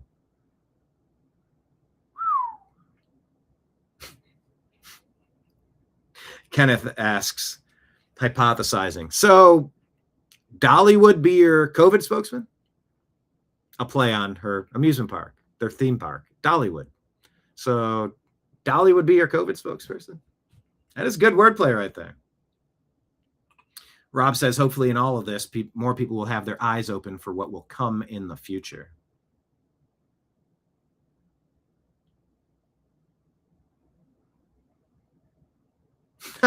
Hold on a second. Danette's saying she caused you to break up with a boyfriend? With a music guy who loved music you were in a relationship with. He loved Dolly, and you told him you don't trust her, and that caused you to break up. Caused you to break up. Wow. Rob says, looking back, you can see people went with their feelings and emotions versus logic and critical thinking. Danette says she sold something. Man. Patriot Warrior and Rumble says, Grok is the DEI Brian. Jamie, look up the context of, I am Jamie. I am Godin. When I say I am Jamie and I go to I am Godin, I just told this story with my dad. Over the 15 years that the New American Media has been around, we often go to music conventions. And there's a guitar company called Godin, Godin. It was in Anaheim, California. We lived in Los Angeles, and my dad would fly in for it. And we'd go to this convention, 100,000 people at the Anaheim Convention Center. And we were at the hotel, getting in the elevator, and we're talking, going through our stuff, our stack of material. Oh, you should check out Godin. They make really cool guitars. There's just one in the back I want you to see. It's like, oh, Godin, where's that? It's like, oh, it's around the corner. He's like, yeah, Godin makes good stuff. And the guy standing in the elevator goes, I am Godin. I don't know if he's Swedish or what accent it was, but he just goes, I am Godin. And it was Godin. It was the guy who runs the company. I am Godin. So if you ever hear me say I am Godin, I'm not saying I am golden like Pony Boy. I am Godin. DEI Brian. Yeah, a lot of comments about local beef.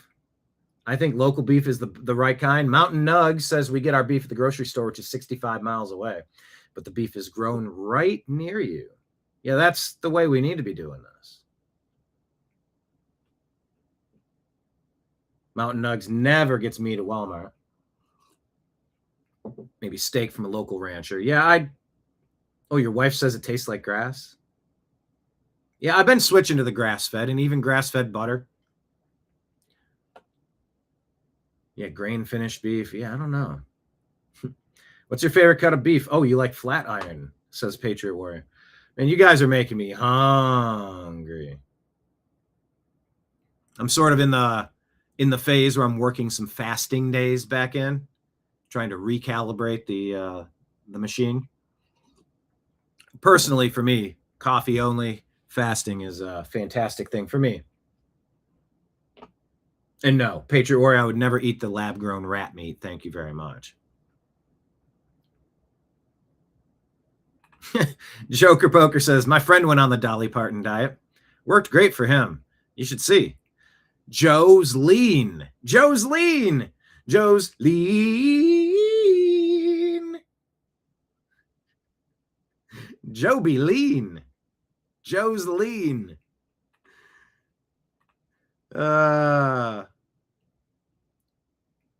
He took my man.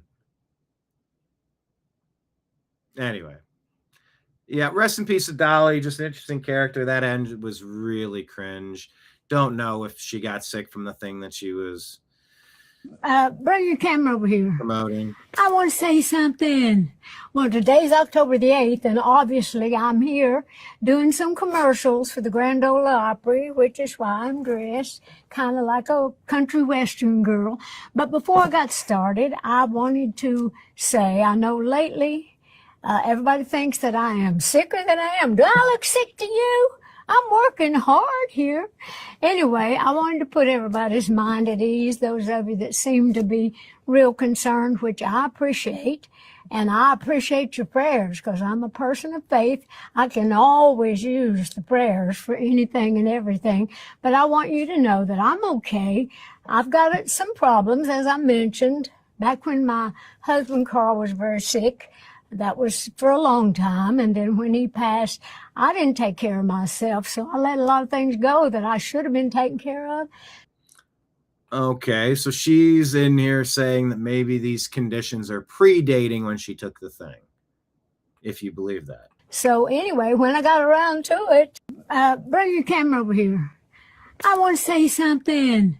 Well, today's October the 8th, and obviously I'm here doing some commercials for the Grand Ole Opry. The second part. All right. Hard times with my health 4 days before her passing. 80 years young. When did Carl die? No, wait a minute. No, this wouldn't predate her getting sick because Carl, her husband, died in 2025. No official cause released. Diagnosed with Alzheimer's in 2019.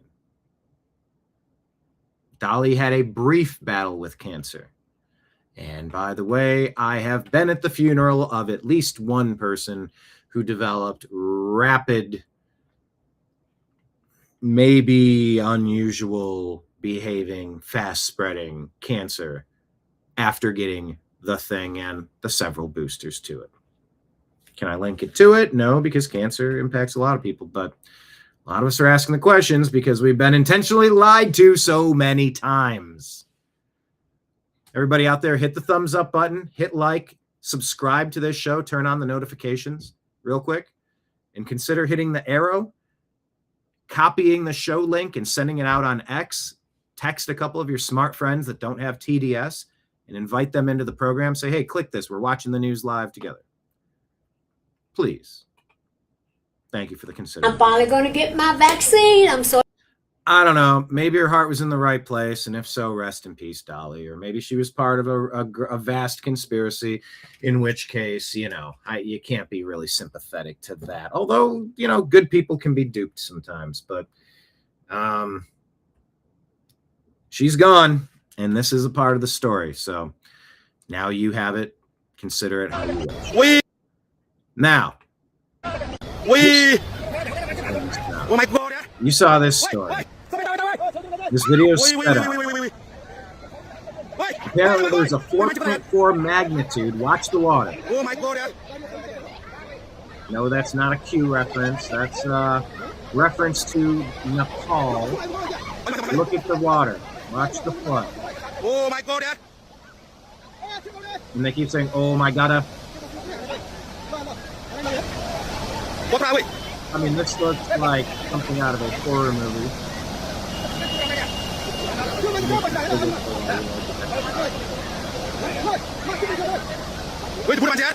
Looks like they're on some sort of structure, maybe.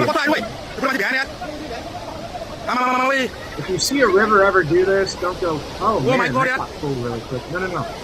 Watch it spill over everywhere.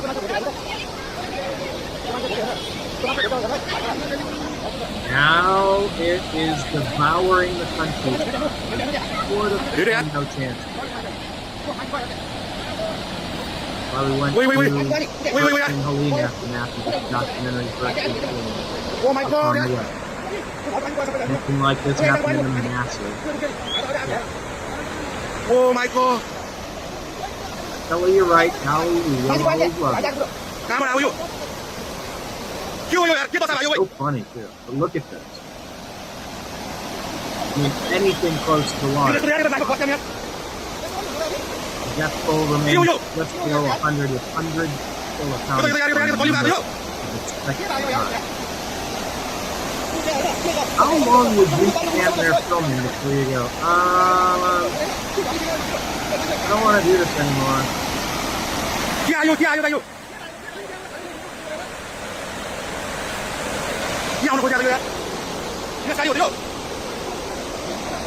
Oh my God.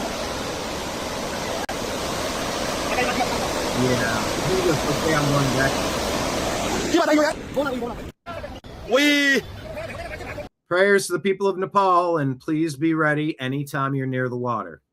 If you ever at the ocean and you see the water all start to recede, oh dear Lord, climb, run the opposite way.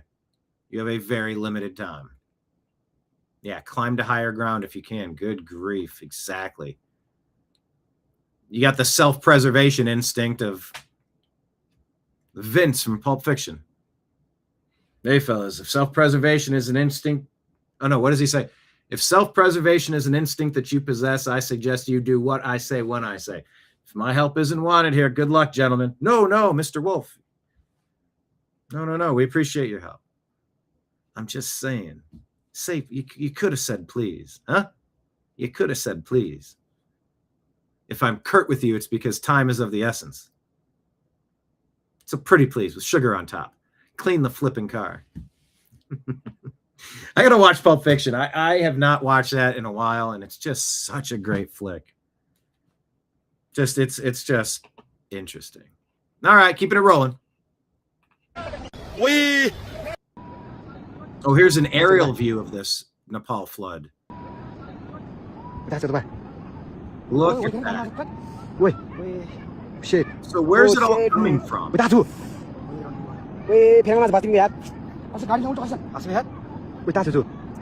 saying about 700 US, India, Malaysia. Look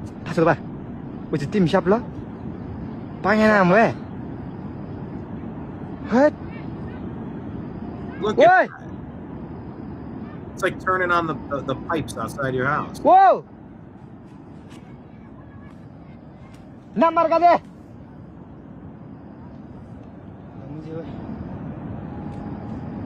Oh shit! Wait, nah, quit me yet.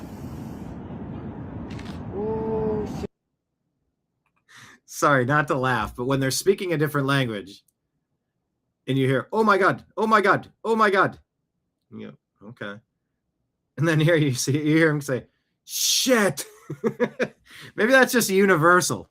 Maybe there are some universal exclamations when things get wonky. I mean, flash. There was an earthquake at 1.4.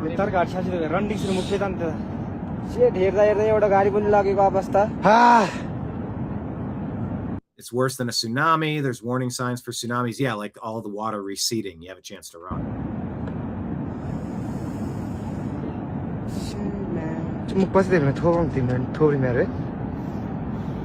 How many animals? Oh, boy.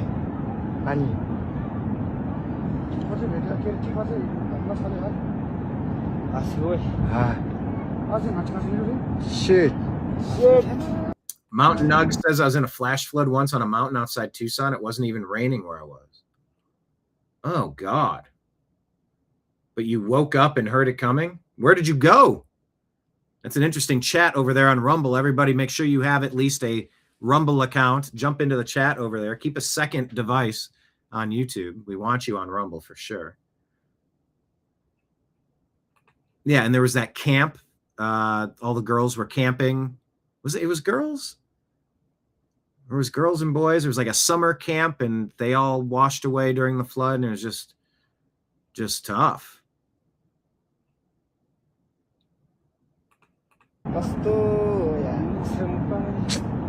Anyway, be careful out there. All right, let's keep it rolling. All right, then. Did you catch this clip? Arizona Democrat Attorney General Chris Mays, not to be confused with that soy boy rude dork of a reporter who I've interacted with on several different occasions while at the political conventions, out on the campaign trail, on Inauguration Day, on January 6th. See this little dork Chris Hayes around. Not a fan of that guy. I'd still talk to him. I would still do a show with him because it would just be interesting to get his perspective. But he's been dorky and rude every time we've interacted with him. Camp Mystic. Thank you. That is what I was thinking. Camp Mystic. Patriot Warrior said that is okay. Thank you. Yep. Camp Mystic. All right. Arizona Democrat Attorney General Chris Mays announces a lawsuit challenging President Trump's executive order to limit fraudulent mail-in ballots. You want to hear how it's going for her? Do you have any sense of how many Arizonans might not get early ballots delivered? Well, what I would say is over my dead body is that rule going to go into effect. Over my dead body is that rule going to go into effect. We are going to fight this. We're going to fight this tooth and nail in the courts. In the courts over my dead body. And I've got the best Solicitor General. I got the best Solicitor General. Is she drunk? In the country, standing. Is she on the sauce? Are you on the hooch? Right there, who is going to make sure, along with the other attorneys general who are fighting this case, I think 24. All right. Is it attorneys general or attorney generals? I've heard it said both ways. It always sounds very weird when I hear attorneys general versus 50 attorney generals. Attorney general. 5 states signed on to this lawsuit this morning. Hannah says Democrats are mad now. I'm sorry, Democrats are mad because now only American citizens can get a ballot with tracking records, which means they can't cheat. You so smart. You so smart, doctor. Election in time to affect this election, and if it does. So here's what we said to that. Election in time to affect this Well, election, and if it does. Treason does carry consequences. Rigging elections is treason. Be careful what you wish for. She has over my dead body. Is that rule going to take effect? Treason carries consequences. Prove eligibility or stay away from all ballots. Is Arizona the most corrupt and conquered state in America, or what? So how about that? In the comments, both on Rumble and on YouTube, tell me in chat. Agree or disagree? Arizona is the most corrupt and conquered state in America.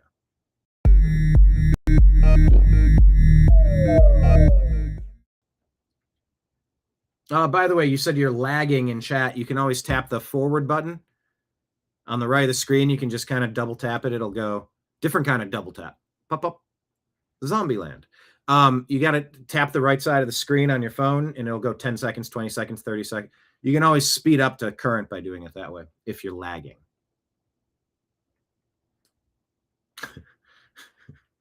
Attorney Dollar General. Hey, there's a big Dollar General scene in Hurricane Helene Help on the Way, the documentary we made. That whole place was washed away, just all inventory piled up outside, the whole place ruined. They had to submit an insurance claim for $137. Kind of a joke. A little out of taste. Marion says, question of the day. Yes, Arizona is one of many conquered states. Patriot War says California and Texas tie for first.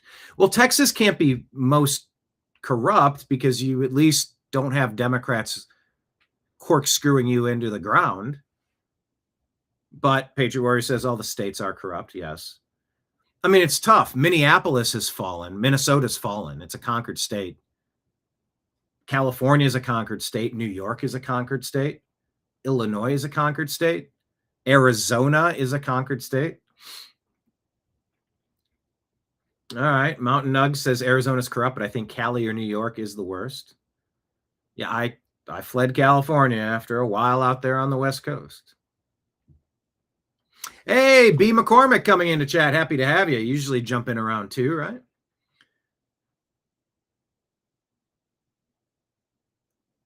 Darn it. I've probably asked you this before. B. McCormick, where are you located?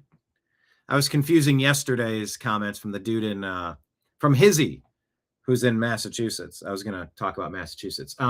But on Rumble, he says this is the last weekend marked on the calendar. It is the last weekend with no football till February of next year. Programming note, strictly football, brought to you by the Unhappy Hour Sports Show. Will be coming back for season 3. Yeah, you heard it right. Season 3. That's how we found B. McCormick in the first place. Came over as we were talking about football. So not this Monday in a few days, but the next Monday will be season 3, episode 1. Myself, Jim Mitchell, and Mike Barra talking sports, strictly football, where we try to keep the conversation strictly football. And we succeed some of the time. Treason's just another word for freedom I'm about to lose. Ooh, that's a good one. Speaking of good ones, let me take this off the screen. There we go. See, that would be a good parody song. Somebody write that down. Joker Poker, Kenneth, put that on the list. That could be treason's just another word for my freedom. I'm about. Yeah, I might have to tweak that, the wording there.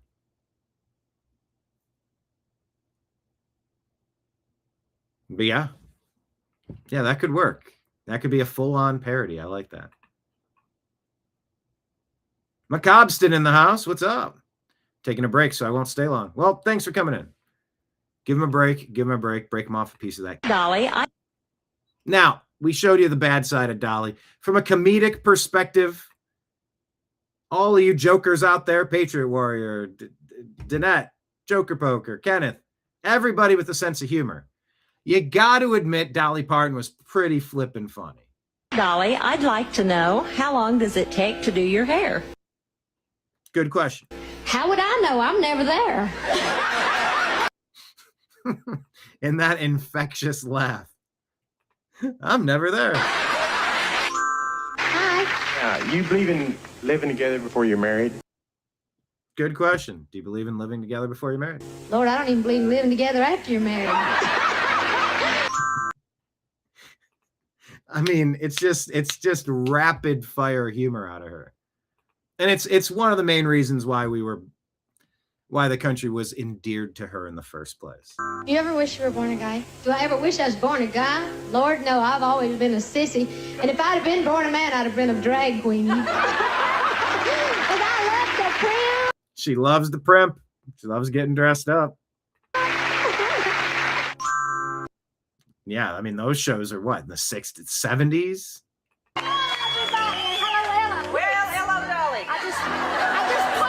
Although with Ellen, you know the Ellen connotations. Tom, but it's all right. That's probably not the first time. No, it's not. Have you actually ridden the splash rides or jumped in the water there? Oh, asking about Dollywood, of course. And yes, I've ridden those. Oh, no.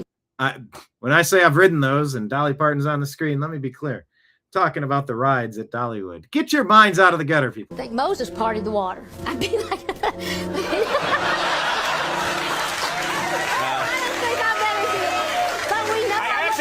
I think you'd be quite safe, yeah.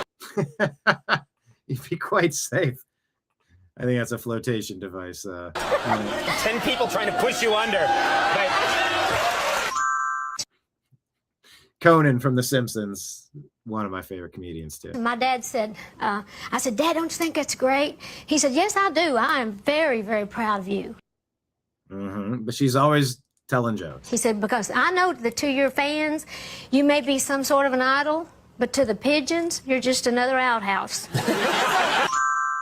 Anyway, I'm going to stop playing them. But you get the point.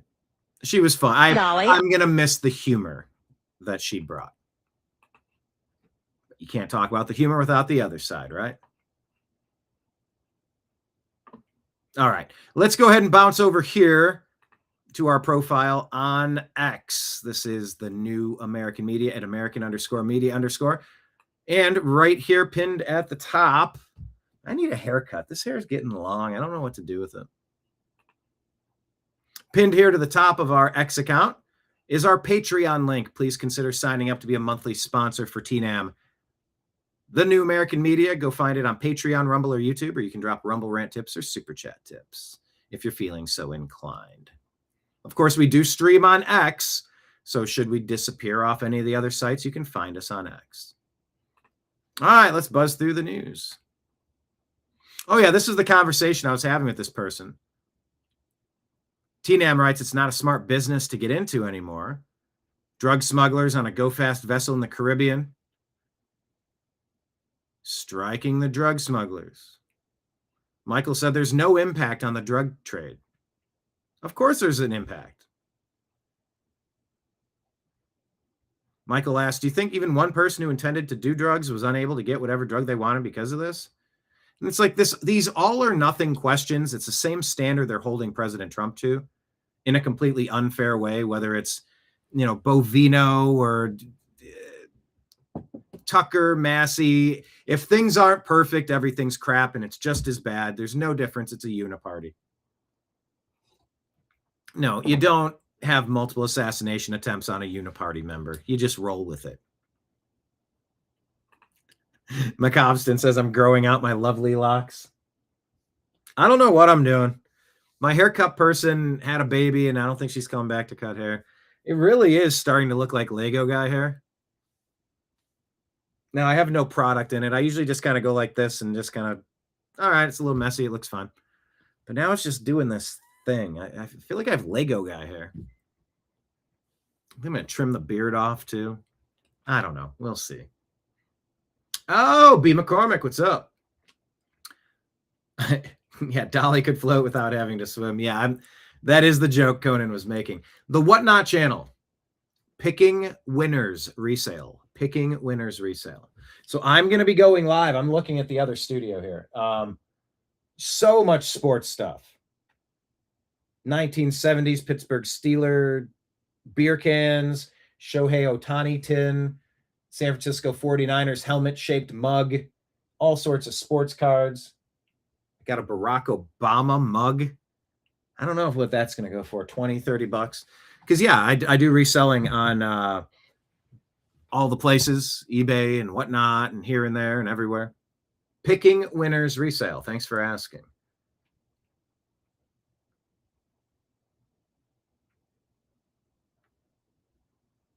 Oh, shit. Wait a minute. First day of college football is when? Hold on. Are you last weekend marked the last weekend? So college football starts when? This weekend? Yeah, because we don't really cover the college game on that program.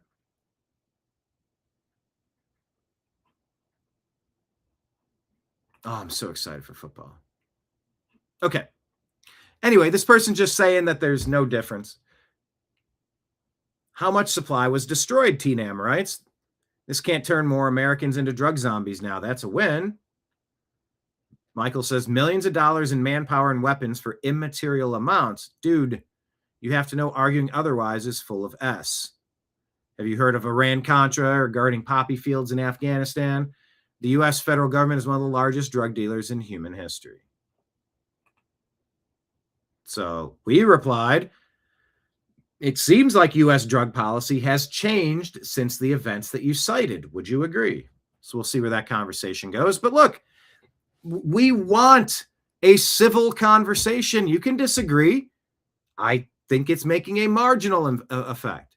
He's saying it's not, the juice isn't worth the squeeze. I said Juice, everybody. Is not worth the squeeze. I don't know. I think I think this will have a deterrent effect. And if a boatload full of drugs that can't turn Americans into zombies, worthless, junkie zombies, we all know people in our lives who have lost their lives. People from school, people from your towns, coworkers, whatever, neighbors. They've lost their lives to drugs. It's one thing to drink a little too much. It's not the best. Rip roaring, violent blackout drunk, not the best. That's like really bad. Smoking a little weed, all right. It's, you know, it is what it is, but pure stoner, lazy zombie on a couch, no motivation, doing nothing anywhere ever. That's not the best. But yeah, when you start talking meth, have you battled the meth zombies? These are awful creatures to roam your neighborhood. Fires and burglaries and assaults and vandalism and theft. And it's just bad, bad, bad, bad, bad. So yeah, I do have a sort of live and let live, laissez-faire kind of approach to weed and alcohol. You know, try to keep it in moderation. Don't go off the rails with any of it. I mean, you go off the rails with weed, you usually just order a pizza and fall asleep and forget to pay for it or something. Off the rails on alcohol can be like really bad. I know, I've been a bartender for a while. But yeah, meth, fentanyl, fuck off. I'm glad that we're cracking down on some of this stuff. Some of the rest, just reclassify it, move on. You know, let's work on treatment programs for people that want to get away from this stuff and they're kind of trapped in it. Anyway, I welcome the conversations. Just, it's like I say, keep it mostly civil. That's basically what we're here for. Oh, wait, today, college football starts today? B. McCormick, are you now following Picking Winners Resale on Whatnot? I will be live today doing a show. Mark my words. I have so much cool stuff to list for sale. I'm flipping excited. I'm pretty excited for it. Okay, yes, that would include the Delta 8 or the Delta 9 or the Delta 6-7. Anyway, I digress. All right. Homeschooling is needed. Wall Street Ape says that, well, here, just listen. This high school teacher is like, who even are these kids? Now, she looks like, what does she look like? Trump derangement supporter, probably Palestine and rainbow flags and closed fists for communism or whatever. I would imagine she's one of those teachers, but she's trying here to sound the alarm about what's going on with the kid in school. So it's Monday. I'm exhausted, as it were, and thought maybe you all could give me some advice as a teacher of high school students who has a lot of kids in the class. Now, look, I'm going to be quite honest with you. I want to be clear about how much I'm not complaining because I've had things be a lot worse, and I think I've got really good kids this year. They are willing to learn.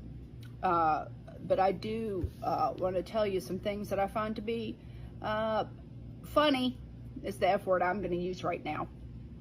Because when anyone thinks of managing children, probably high schoolers, I cannot stress enough to you about how you have to model nearly everything. In fact, sometimes, right, I worry that somebody might forget to breathe. Okay, so today in class, all day I taught government, and today in class,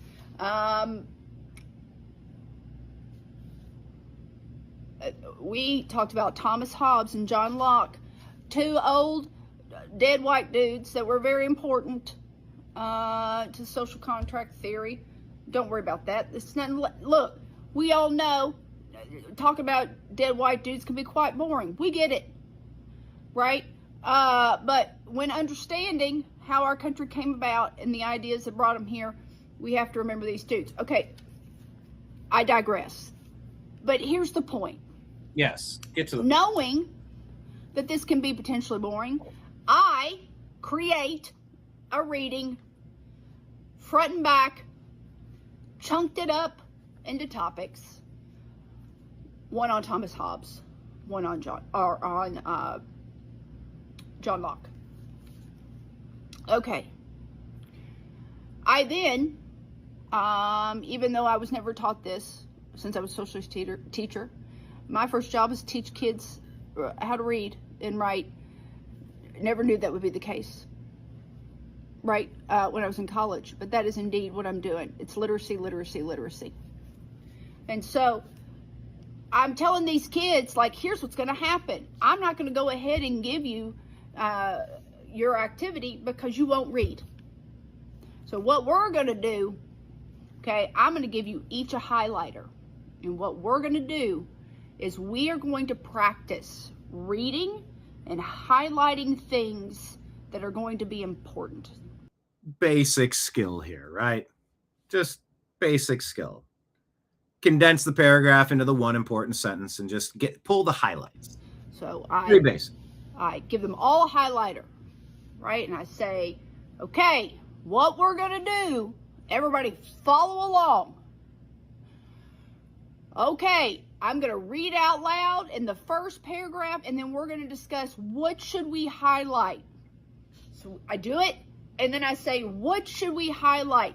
And people say a couple things, and I'm like, perfect, let's highlight it. And everybody sits and looks at me. Okay, let's highlight it now.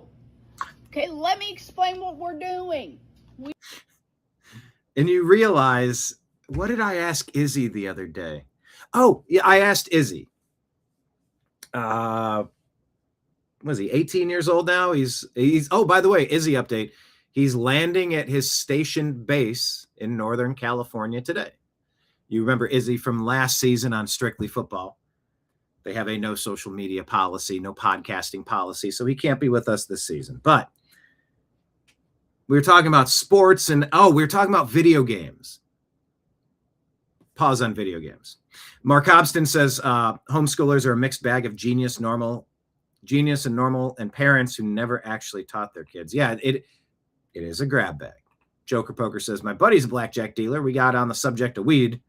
When I mentioned Delta 8, he says, it would be better. Oh, God, it stumbled on the punchline. It was better to be Delta 9. There you go. I asked Izzy, I was talking about video games, how I do reselling. I resell Atari games, Nintendo games, Xbox games, PlayStation. I resell games. You pay $50 for them, you resell them. Sometimes they go up in value. Sometimes you keep them sealed and they increase dramatically. And now they're moving to digital-only games. That's what's happening with Grand Theft Auto 6. They're threatening to release it to everyone if they don't make physical copies, because you can't resell a physical copy. And they can revoke it from you at any time, which means you're just temporarily renting a license instead of purchasing a product. And so it really is a line in the sand. I don't like it at all. I do have Sega. I have Sega systems that I need to test and list. Danette, weren't you inquiring about buying a 5-disc, or is it 3-disc or a 5-disc Sony under cabinet mount CD player last year? I think you were. It sold shortly after you were talking about it. I don't think you bought it. That was a few $100. That thing was new in box. They're like, yeah, we got it. Never used it. All the bags were sealed with all the attachments. I'm like, ooh, this is a great find. But I talked about ticket stubs. I go, Izzy, you're young. You're born in what? Let's do the math. 09, 08, whatever I forget exactly what year. But you're 18. I go, do you even remember going to concerts or sporting events and getting a concert ticket stub or a sports ticket stub? And he's like, no, I don't. I'm like, oh shit, that is sad, man. That is awful. I have a whole shadow box full of ticket stubs and confetti from the parade, the Cleveland Cavaliers 2016 NBA championship. And it's just that physical thing. You can resell the ticket stubs. They're keepsakes. You can trade them to people. You can display them. But this is like, I'm just going to give you $80 for a video game and it exists in a cloud somewhere. Put it in my hand, print it, mail it. Yeah, well, that there's a cost to that. Yeah, and that's why I'm paying $50.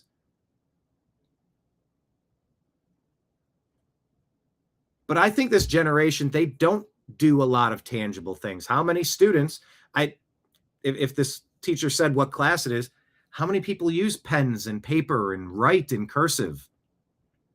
How many use highlighters? It's a little thing, but it's just a reminder that we've entered a different phase of things all being digital, and it's not great.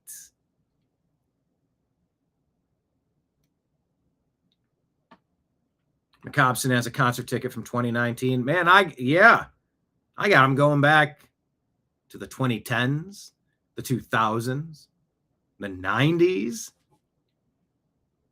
further back. Yeah, there's a whole generation that don't know what a concert ticket stub is. They're soon not going to know what a physical video game is. They're not going to know a world where they can't drive around the city without having 1,000 cameras tracking them all day. These are not all great things. These are not good things. But it's just a reminder that the world we grew up in doesn't exist anymore. And this teacher's just flabbergasted. You're going to take this as a highlighter. And this is the end of the highlighter. I could see Dana Carvey doing this as a skit because he's got the crazy hair and the way she's talking. And this is the end of the highlighter. Okay, we just sit. So let's just highlight that we said that we're going to do. Now, God forbid there's a picture in the corner when a kid has a marker. Because you've just lost them. She just goes on, like the kids just spend all their time drawing over the pictures and coloring they color the picture and they can't focus. It's like squirrel. She says it took her 17 different times giving instructions on just how to use the highlighter. By the way, these are 15-year-old high school students. So just be aware. The New American Media writes, homeschooling is needed. The American dollar needs to be much stronger so a parent can stay home and teach their children. Wouldn't that be special, huh? Good point, Patriot Warrior. Jimmy Neutron here. Exactly. But the world we grew up in no longer exists. And I'll say this, in some ways, that's a really good thing. Patricia writes this about Canada. Oh, I wish we had Arn in the chat. I wish we had Northern David. Where's our Canadian crew? Hit thumbs up, hit subscribe, share the show with a friend, hit the notification bell. Thank you so much. Remember, Rumble rant tips and super chat tips if you're feeling froggy, or if you'd like to subscribe. Patreon, Rumble, or YouTube, just find the New American Media, because the old American media failed. Patricia writes this about Canada. It's always cute when Canada thinks that it matters. See, I'd love to read this to them right now. Only because I love them. They are our neighbors to the north, and I love them. I've been to Canada multiple times, multiple places, multiple years, multiple coasts. I like Canada. I want to love Canada. Canada feels as lost as California. My heart breaks at that beautiful open space, those vast open skies. Man, it's just sad to see what's happening. I love Canada, and I want it to succeed. A highlighter ignites the weed. Am I right? Hey, tip your waitress. Enjoy the steak. Hey. See you later, McCobston. We'll be back tomorrow at noon Eastern time. Make sure you check it out.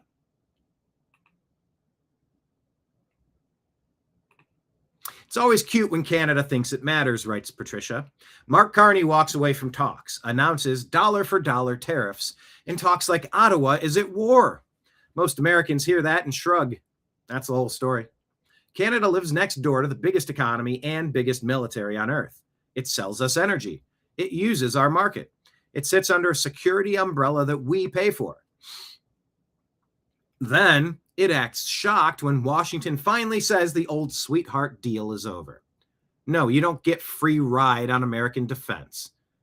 You don't get to restrict American goods. You don't get to let Chinese products slip through and still demand special treatment. That's not partnership. That's a subsidy with a maple leaf on it. Carney can call it sovereignty. Fine. Sovereignty includes paying your own bills. Canada has spent years underfunding its military, talking NATO while letting the United States do the hard work, and lecturing Americans about morals while its own speech laws and social policy would never fly here. Americans are not obsessed with Canada. Canadians are obsessed with America. That's why this feels like an existential fight north of the border after a midweek tariff story down here. Trump is treating Canada like a country, not a charity case. And definitely not a state, I'll add.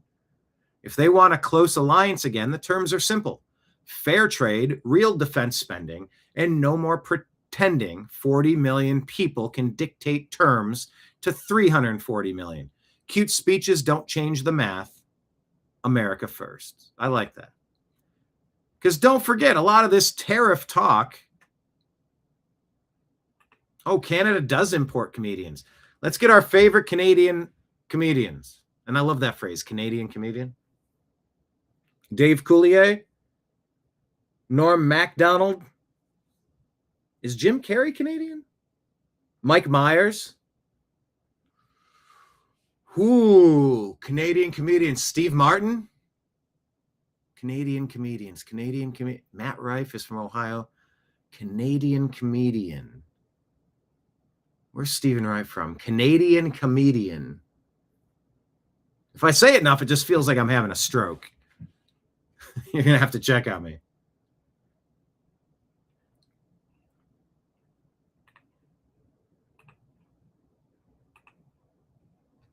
But yeah, Canada is tariffing the hell out of American alcohol and American dairy and this and that and that. And tariffs are used to say, knock off the crap. No, we're going to tariff the hell out of you and your stuff. Drop them. You want a free trade? Drop your tariffs on our stuff. It's a negotiating tool. And Canada just doesn't understand that we've reclaimed our sovereignty. We're not going to get taken advantage of anymore. Your sweetheart deals are done. Do you want to work with us, or do you want to bicker on the side and cut off your nose figuratively, financially, to spite your face?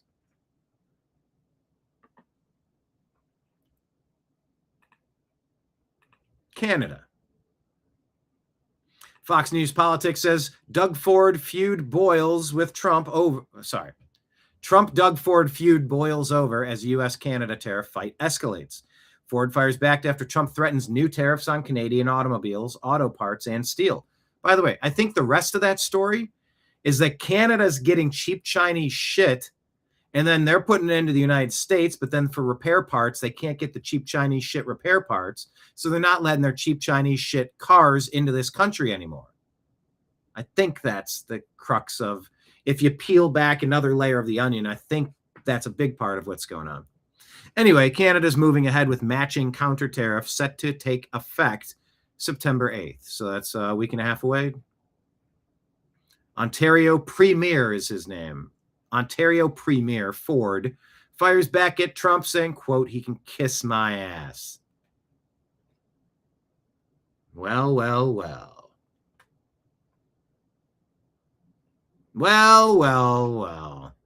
Stay tuned, Canada. Hey, we got a couple of voters in our poll that we just put up right when we were launching today's program. So go to X, scroll down past this Ontario Premier Ford story, and vote real quick. It'll take 6 seconds. How many of you could promise to go here on X right now and vote in the poll? I want to know that the people watching this program can translate to action on X. If you're not following us on Truth Social, hey, join us on Truth Social, the new American media. I just don't want everyone top heavy into YouTube for obvious reasons. Obvious reasons such as them removing monetization for the Dolly Parton episode yesterday. For no reason. I didn't do that. It shouldn't have happened. I don't trust them. I'll work with them while I have to. And it still reaches an audience, but we're definitely being heavily censored and throttled from growth over there. But it is still a viable platform for donations and advertising revenue for now. So please go vote on this poll. Do you plan on voting for any Democrat in the upcoming midterm elections? Yes or no? I know how I would vote. Oh, I typed Fetterman, but it turned into Letterman. Thanks for the auto incorrect. Fox News Politics says John Fetterman's collapse among his own party is staggering. Did you hear this? Just 22% of Pennsylvania Democrats now view John Fetterman favorably. Favorable Fetterman, another good band name. That's down from 74% 2 years ago when he was brain dead, nearly brain dead. That's a 52-point free fall. Did you know that? But here's the twist. 73% of Pennsylvania Republicans now back him, making him more popular among GOP voters than their own Senator Dave McCormick, the Senate Majority Leader Thune confirmed. He's had conversation. Oh, sorry, different sentence. Fetterman is now more popular among GOP voters than their own Senator Dave McCormick. Senate Majority Leader Thune confirmed he's had conversations with Fetterman about joining the Republican conference. Yes. And get the Save America. Wait, he's in the Senate? No, he's in the House. Wait a minute. Republicans, House, Senate Majority Leader. Okay, so from Senate to Senate.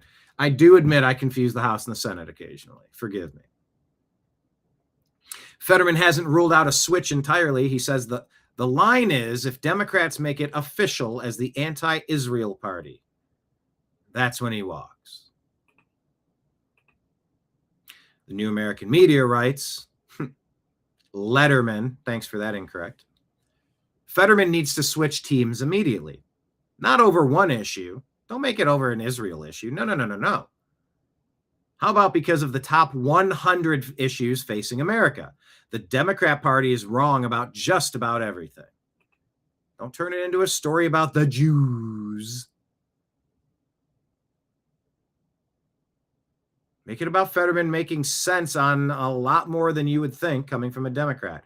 I don't think he likes his party's leadership. Yeah, if it's over the Israel thing, fine, jump over for that. But he does have other common sense issues that they're not Democrat Party favorable. They're just not.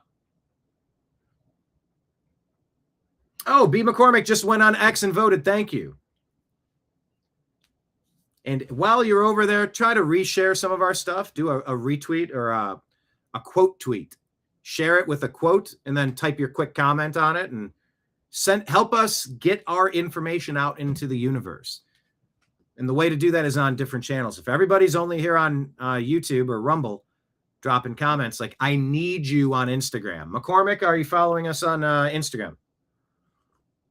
The New American Media. We also have the Unhappy Hour Sports Show, too.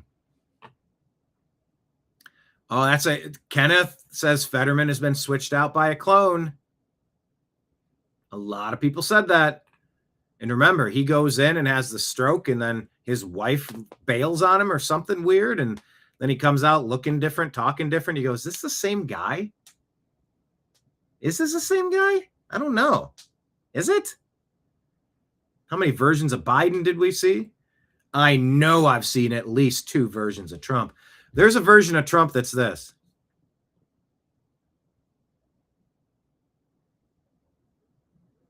I mean, that's the Halloween mask. It is just. Now, maybe he smiles like that on some occasions, but I've seen a version and you go, that's like out of Madame Tussauds. It looks like it's out of a wax museum. I don't think that's not him. Is that a mask? What is that? That can't be him. That's not him. There's a good question. All right, how about that? Agree or disagree with Kenneth? This John Fetterman is not the old John Fetterman. Agree or disagree? Type it in chat. This is not the same John Fetterman we were introduced to prior to the stroke. This is a clone or something.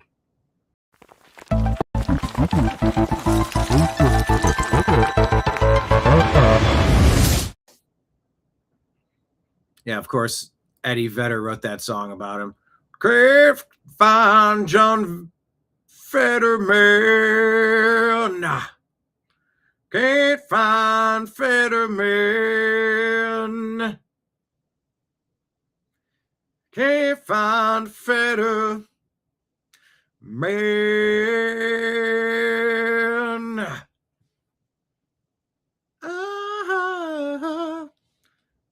I don't think I've ever karaoke that. I should karaoke that. Pearl Jam is a good band to karaoke, though. Who said that in chat? It was Danette, right?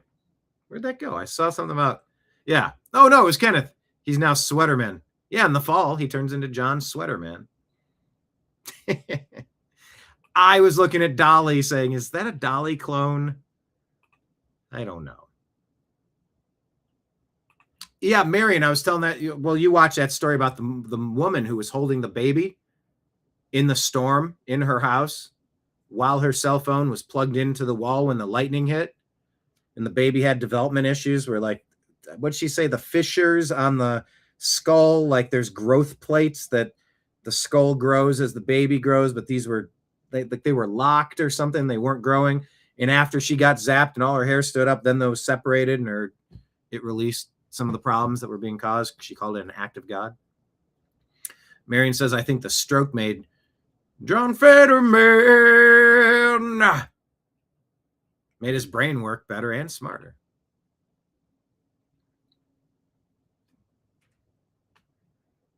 So there's that. Patriot Warrior disagrees. He says, that's lumpy. That's good old lumpy. Same old Fetterman and rocking the sweatpants. All right, President Trump reports U.S. aid report finds that more than 100 UNRWA employees participated in Hamas atrocities on October 7th. MAGA Voice says President Trump stuns the world, announcing U.S. aid finds 100 employees participating in Hamas. But is anybody surprised by that? I'm not surprised by that. They are who we know they are.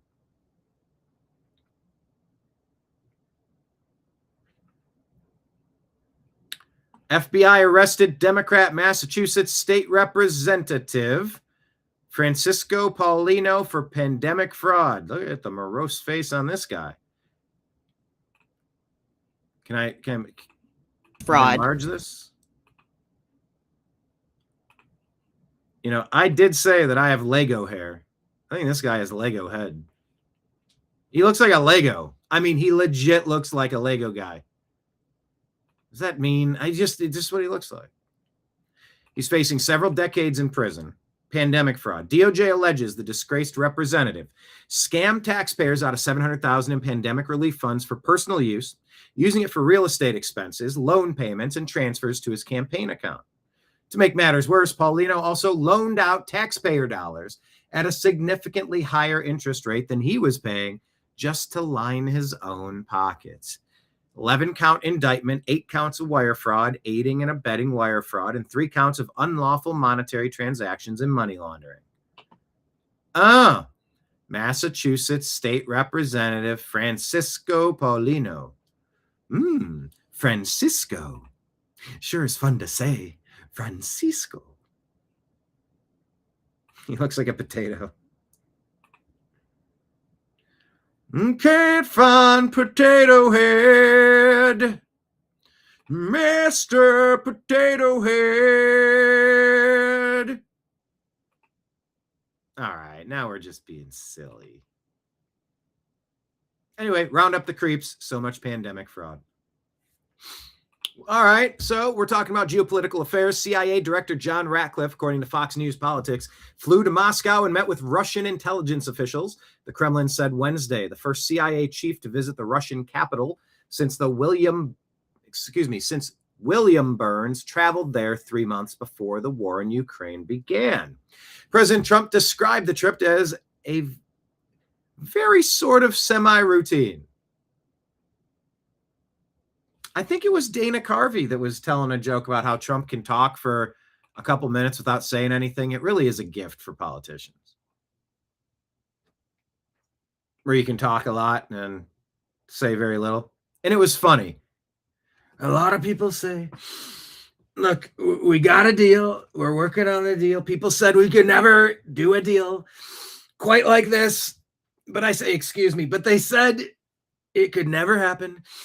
And I, your favorite president, said, we're going to make a deal. It's frankly one of the deals that nobody thought anybody could ever do. Sleepy Joe couldn't do the deal. And he just goes on and on. You go, these are all the Trump mannerisms combined in like a 90-second clip, and he said nothing. This is hilarious. I hope I did it a little bit of justice there. I think I did all right. I think I nailed the snapshot of that segment that was hilarious. Anyway, but this phrase, very sort of semi-routine. That's what spurred me into this one. Very sort of semi-routine. I love the verbiage there. Anyway, but then added, now something may come of it. Maybe, excuse me. Trump then added, now something may come out of it. And we're working very hard to get that war ended. And frankly, they both want to see it ended at this point. You know, I've heard that for years. Fingers crossed. Help stop that war. I want to see less war on the planet, please. So we shall see. CIA Director Ratcliffe went out there. Okay. Now, are you aware of this? State Department, Connecticut Bureau. Today, U.S. Treasury is sanctioning an Italy-based terrorist group, supplying the digital infrastructure for Antifa cells and other violent far-left terrorist networks, both in the United States and across the world. Today's actions are being taken pursuant to Executive Order 13224, as amended, which targets terrorist organizations, leaders, and officials of terrorist groups, and those providing support to terrorists or acts of terrorism. This designation is part of a broader U.S. government effort to address the threat of transnational far-left terrorism. Good. I don't know why we haven't gotten to the bottom of the funding of the professional paid agitators across this country. It's been happening for a very long time. Good. Taking steps. Don't tell me it's a deep state. Everything's the same as the other thing. Nothing's ever going to change. Listen to Scott Bessent. Things they are changing. President Trump's direction, Treasury is expanding its efforts to identify organizations that abuse charitable and nonprofit structures as vehicles for illicit finance. We are examining where tax-exempt status has been exploited, where charitable entities have become financial conduits for foreign influence activity, and how those entrusted with stewardship of these organizations have instead enabled violence. Where the evidence leads, we will not hesitate to follow. And of course, we will hold these organizations, officers, directors accountable. And just as financial institutions must know their clients, they must know their grantees. That work is well underway. In the fall, the United President... Weird place to clip that, but good. Things are finally starting to happen. Clean it up. Clean it all up. It's a doggone mess. I hope you enjoyed my little puppet show. If you were just listening and you didn't watch, you missed a puppet show and I didn't reveal it. That was a little Easter egg for anyone out there. I was mimicking the Scott Bessent hand movements. His gesticulations, they call it. Gun owners of America say that a ransomware gang called Quilin, Quilin, claims to have hacked the alcohol, tobacco, and firearms database. It's unclear what data, if any, was stolen, but ATF headquarters maintains a registry of more than 1 billion guns and gun owners. Well, shit. Gun Owners of America says abolish the ATF.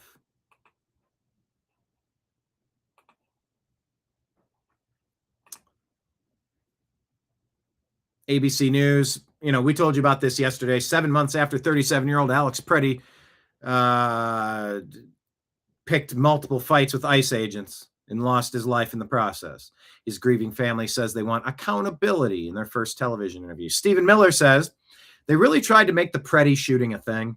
There was an entire protest movement just ready to go. And then the video of him kicking out a taillight on a federal vehicle and acting like a lunatic with a gun on his waistband came out. And it all went away almost literally overnight.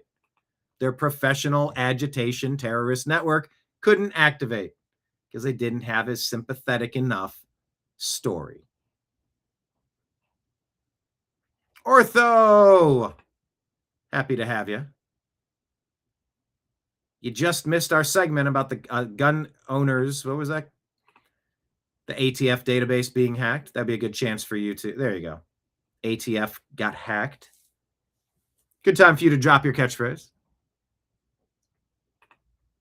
Gateway Pundit says the Biden regime paid hundreds of influencers to promote dangerous COVID vaccine, while at the same time censored the Gateway Pundit for reporting the truth about them. Yeah, they call that malinformation. Doesn't matter if it's correct information or not. It's still leading to hesitancy. And if people are rightly or unrightly hesitant, well, then we can't have people exercising their First Amendment because we're the deep state. We must silence you. That's some bullshit, isn't it? Ortho says he caught the segment. Good. Never leave your cave without your club. New York Post reports ultra-exclusive Hamptons Yacht Club forced to cancel restaurant service after foreign kitchen staff has been kicked out of the United States.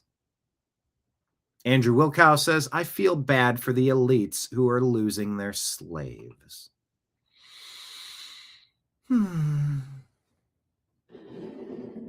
Pour a little bit out of my 40 for my homies. Look, if there's enough of a shortage where you intend to bring in workers from another spot, there needs to be a plan in place where they're thoroughly gone through a background check for criminality, health, criminality, make sure they're not going to take from the welfare system. You want to have some sort of temporary, potentially renewable work licenses for, seasons in the summer season in Florida and other places. They get really busy. They need some seasonal work, but it's tough to get full-time people that are good at the job, wanting to do the job reliably. People working on farms and working here and working in construction. Look, background checks, you got to go back when you're done. It all starts with a background check and making sure that you don't have some dark past. And then it's being above board, making sure that anything you earned is getting taxed, just like every actual American, every biological American. Oh, we should start using that phrase, biological Americans. Ooh, that phrase stings. It's like a cat o' nine tails. Biological Americans. The other phrase I like using is indigenous Americans. No, I don't want to hear about indigenous tribes. Indigenous Americans. Born here, raised here, plays here, stays here. Indigenous Americans. Oh, there he is. Look at this. Arn checking in. What do you say in here? Let's put this up on the screen. All of you Americans and my American friends, you must understand that Mark Carney is a compulsive liar.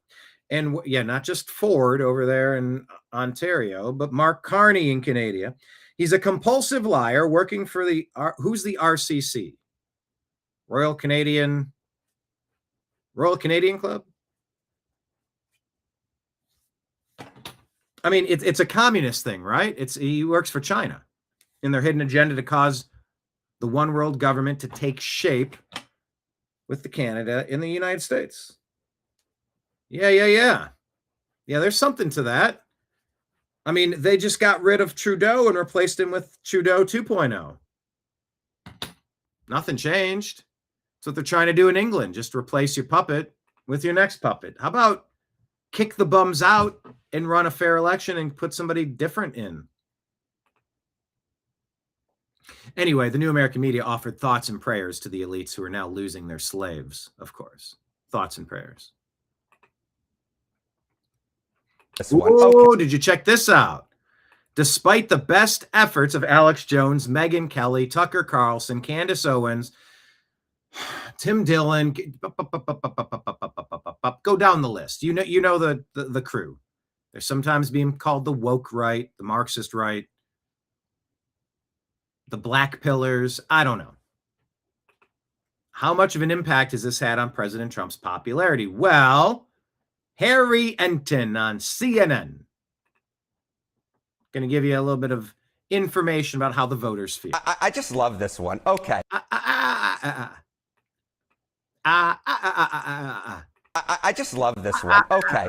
The President Republicans. I just love this. I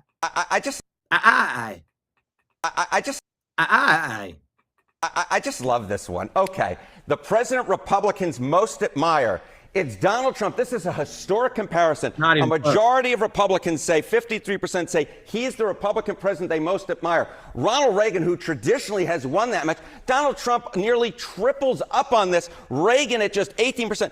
And then Abraham Lincoln, who by most historic accounts is the greatest president of all time. But Republicans say that the president that they most admire by, what is this? This is 6-7 times as many. Donald John Trump at 53%, easily crushing Abe Lincoln at 8%. And the Elon poll showed that he was the greatest president as well, Donald I feel Trump. like this slide might end up on a printout on his desk sometime soon if he hasn't seen it already. Harry, in terms... Anyway. But, I mean, you go back for the past 20, 30, 40 years, what do you got? George W. Bush, George H.W. Bush. What other Republican president can you what are you comparing it to? I mean, you go back to Reagan or, geez, Nixon, Ford. Nixon was set up a million ways from Sunday. They ousted him. They framed him for all sorts of shit. Even after he did what he was told and he bowed to China and he got us off the gold standard like a good little globalist. And they still ran him out of town. Yeah, I mean, all right, let's list Republican presidents backward from Trump all time. Trump again, George W., George Herbert Walker, Reagan, Ford, Nixon. Now it's going to get a little murky. Was Eisenhower? Yeah, now it gets murky for me. So if Grok would just go, there we go. Yeah, Eisenhower past Nixon. Herbert Hoover. Like Herbert Hoover again. Disco Duck and Fleetwood Mac. Playing on a my 8-track. Michael Jackson still was black. Those were the days. Yeah.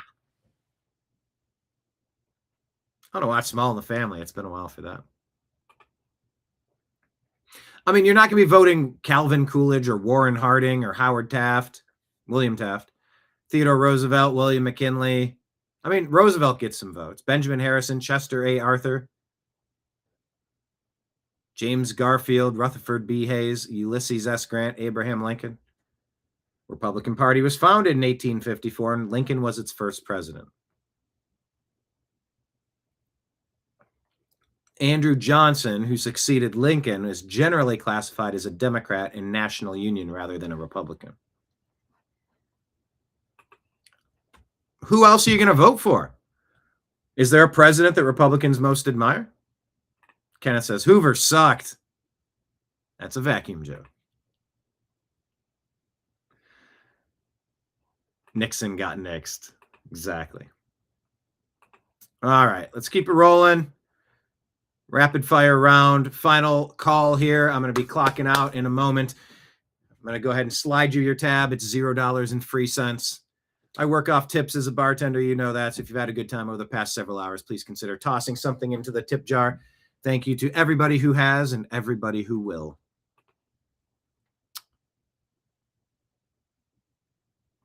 Fox News Politics tells us that an armed man was arrested at Trump National Golf Club in California August 2nd. Allegedly had First Lady Melania's schedule.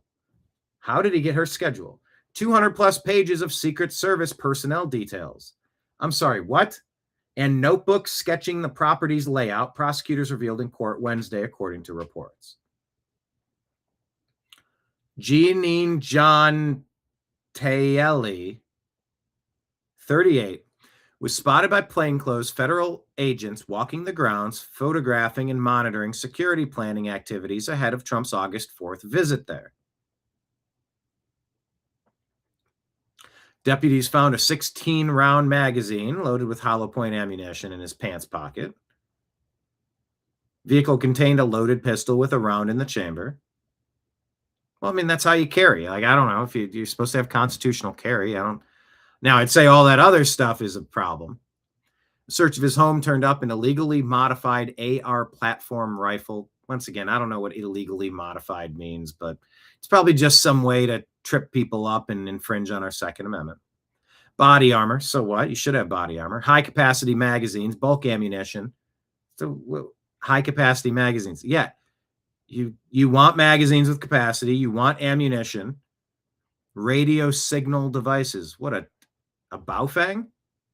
And LA County judge Wednesday called the case alarming before suspending proceedings. Pre-trial evaluation found Taeli mentally unfit to stand trial. The case has been sent to mental health court. What the hell? I'm sorry, what? He was found unfit for trial and the case was dropped by the state? No, hold on. No final trial verdict yet. Okay. Yeah. How did you get 200 plus pages of Secret Service personnel details? That makes no sense. Keep that story on your radar. I'm worried there are some people close that could do some harm, and all it takes is one. Continued prayers for protection out there. Kenneth jumping in with an elbow off the top rope, $10 super chat through the YouTube platform. Thank you so much. And thank you to you-know-who out there who sent a $2 tip over on Venmo the other day. They're all appreciated. However they come in, they're all appreciated.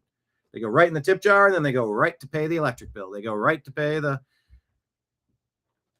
Apple yearly service plan that came up this month. And it goes to pay the yearly X fee of $84 that came up this month. So, I mean, you helped me fund the show. So at least we're breaking even, if not paying the bills. We are reliant upon you. He says, did Nixon know of Nick's sins? We're going to have to ask him. Where is Cletus? That's what we call him. Coleus. What's his name? Coleus Maximus? Like on Gladiator? We call him Cletus. Thank you, Kenneth. But we'll have to follow up on Nick's sins and ask him directly. I know, 16 rounds. Oh, there's high capacity. Like, I read half this shit. I'm like, shut up. Oh my gosh. You mean he had bullets in a gun? Yeah, that's what you do. That's what you do.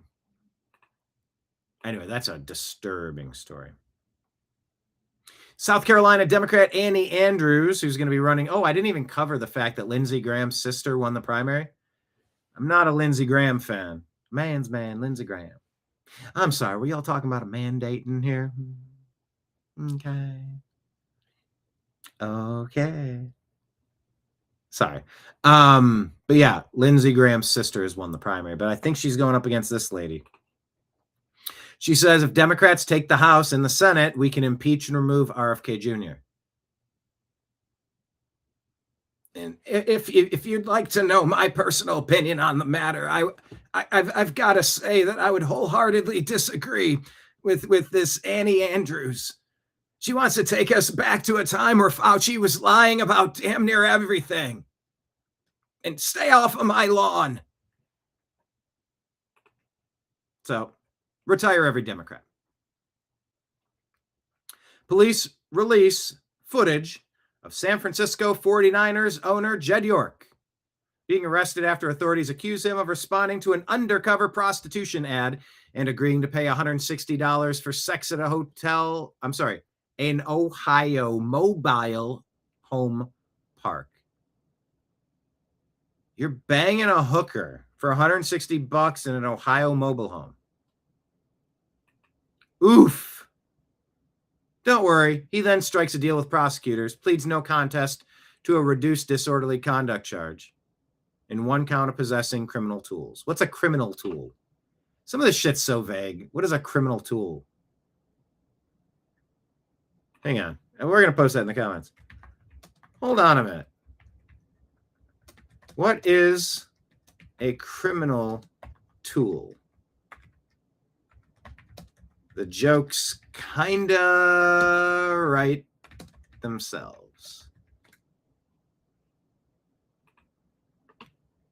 I agree with me. John Lott says 95% of the dead voters are marked active in Michigan. Huh? Wall Street Apes reports Michigan Democrats are putting dead voters back on the voter rolls after they were removed. After the dead people are added back, they are mailed ballots. Now, these are huge claims. Michigan Representative Rochelle Smith says, I took off a dead voter in my township. And guess what? That dead voter was put back on. There was a family member who at one point was registered in my in-laws' home, and that family member had died nearly 20 years prior. They were put on the rolls. They were mailed voter application ballots without the authorization. Michigan voter rolls were identified to have tens of thousands of dead voters. 95% of the dead voters are marked as active. 23,000 and change have been dead for 5 or more years. 17,000 and change dead for at least 10 years. Almost 4,000 dead for at least 20 years. At least 2 registrants were born before 1921, making them over 100 years old. The investigation also showed that 95% of dead voters were identified as being marked active, meaning they were being sent mail-in ballots. Democrats are rigging our elections, so they say.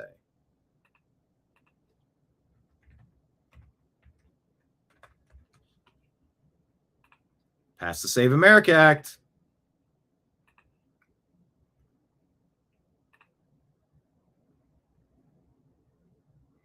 Gavin Newsom says Donald Trump is trying to make it harder for Americans to vote by mail ahead of the midterms. California's taking him to court. Richard Grinnell says showing an ID isn't hard. No, it's not. ID is necessary. Stephen Crowder says people say nothing has been done by this administration. Well, there's been some good, there's been some crap. But on immigration, historic good. Honestly, there isn't even a distant second. You can argue it isn't enough, fine. But it's more than any president has ever done. Did you vote for perfect or did you vote for more than ever? Good point. Say it louder for the people in the back. Oh, we'll end on this. I have so much more to get to, but we've run out of time for today's program. Final call, Rumble Rant tips, Super Chat tips, sign up on Patreon. Rumble and YouTube is a monthly subscriber, or drop something in Venmo or Cash App at Brian Engelman, PayPal, Fuzz Installment at yahoo.com. Marion asks, did they catch that guy in the act or just driving down the road? It was an undercover cop posing as a prostitute is what it was. So, yeah, they caught him. The San Francisco 49ers owner. Oh, Patriot Warrior. Big Mike has a criminal tool. Ask Barry. Now, wait a minute. Hold on. Now, wait a minute. Hold on now. Hold on now.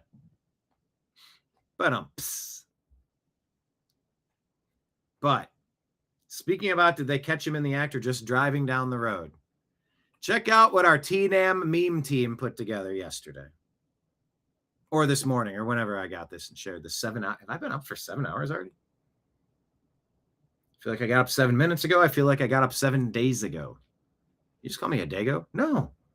I said days ago. Oh, okay. That's much better. Anyway. All right. We talked about a new video game yesterday that has to happen. We have a TNAM meme team. We need a TNAM game team. Joker Poker, we're putting you on the case. Maybe this can be a pinball game. How many pinball games do you have that don't have graphics? And how difficult would it be to add new graphics to a video game and just change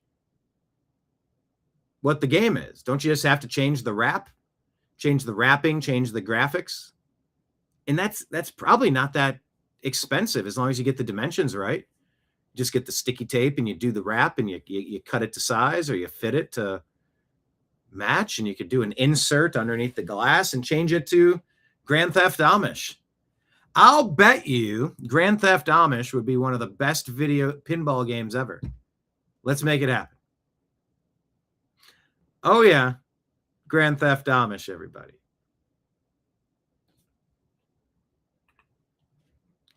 Kenneth calls mail-in ballets sissies.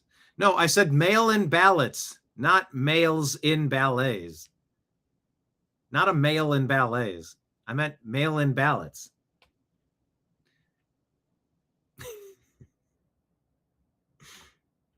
Modern pinball would be easy to load animations on. Classics, not really. Be too tough unscrewing the screws or opening up the... I don't know. What do I know? Amish. I wish. But in this AI, they call it Amish, which almost makes it even funnier. But we talked about Grand Theft Amish yesterday. Here's a sneak preview. Apparently, there's a hacker named Brian Ezekiel who's threatening to release more scenes from Grand Theft Amish until this game is created. I don't even know how you do that, but follow us on the logic. Beware. Hacker or activist, we call those hacktivists, as we call black actors, blacktors. Hacktivist Brian Ezekiel threatens to release more of a game that doesn't exist until this game is created, and it exists. Here's the very first post about this.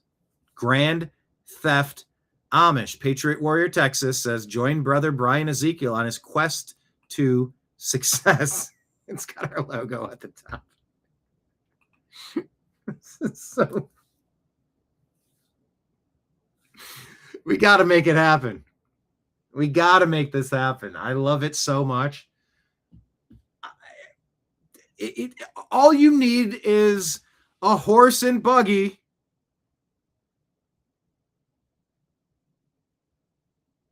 Greatly Territorial Amish. Shorten it to GT Amish. So it's still GTA, 16th century edition. Yeah, and maybe the nickname could be Grand Theft Amish. I'm not in charge of nicknames. Look, we got our website, GTA. We have GTA. Yeah, everybody's going to have GTA if you don't start doing physical copies. All right, everybody, this is your moment of Zen. We're going to end on this one today. Thank you very much for being here. Final chance to hit the thumbs up button. Just go on to our Rumble feed, or I'm sorry, our Twitter feed, Instagram, comment on some stuff, like some stuff, share some stuff.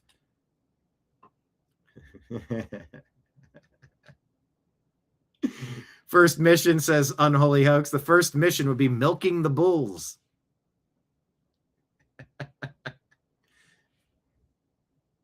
I have nipples, fucker. Can you milk me? Oh, you guys are hilarious. All right, here it is. Grand Theft Amish. Welcome to Grand Theft Amish. Time to speed things up. Cops on our tail. Gotta evade. Whoa, big jump coming up. Boom, that's how we roll. Yahoo! What a landing. Come on, faster. They're right behind us. Evade. Welcome to Grand Theft Amish. Time.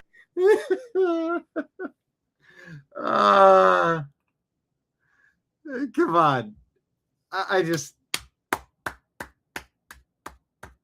There's golf claps and then there's Amish claps. I'm giving you both. They're on our tail. Evade. This would sell. I'm telling you. Oh, you just got to keep building or new environments and make the gameplay smooth so that it's just a driving game. Come on. One more time. Grand Theft Amish. 'Tis a fine bond, but 'tis no pool, English. Doeth. Welcome to Grand Theft Amish. Time to speed things up. Cops on our tail. Gotta evade. Whoa, big jump coming up. Boom, that's how we roll. Yahoo! What a landing. Come on, faster. They're right behind us! Evade! It doesn't get much better than that. God, that's good. I'm eagerly awaiting the next scene. I hope this, wink, wink, nudge, nudge. I hope this becomes a regular series. God, the possibilities are endless on this. God, that's good. I'm so happy about that. Thank you. And if there's another scene for Grand Theft Amish, man, I can't wait to see it. So there's butter churning, barn raising, clothes washing with the thing. Gosh, what other Amish activities? Of course, bowling. There's got to be a Kingpin crossover. But anyway, I digress. Thank you all for being here. For now, I'm signing out on behalf of everybody out there in the TNAM universe. I'll see you tomorrow at noon. I appreciate you. I love you, and we'll talk to you again soon. Take care, everybody. Grand Theft Amish.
Your guide to the truth. TheNewAmericanMedia.com.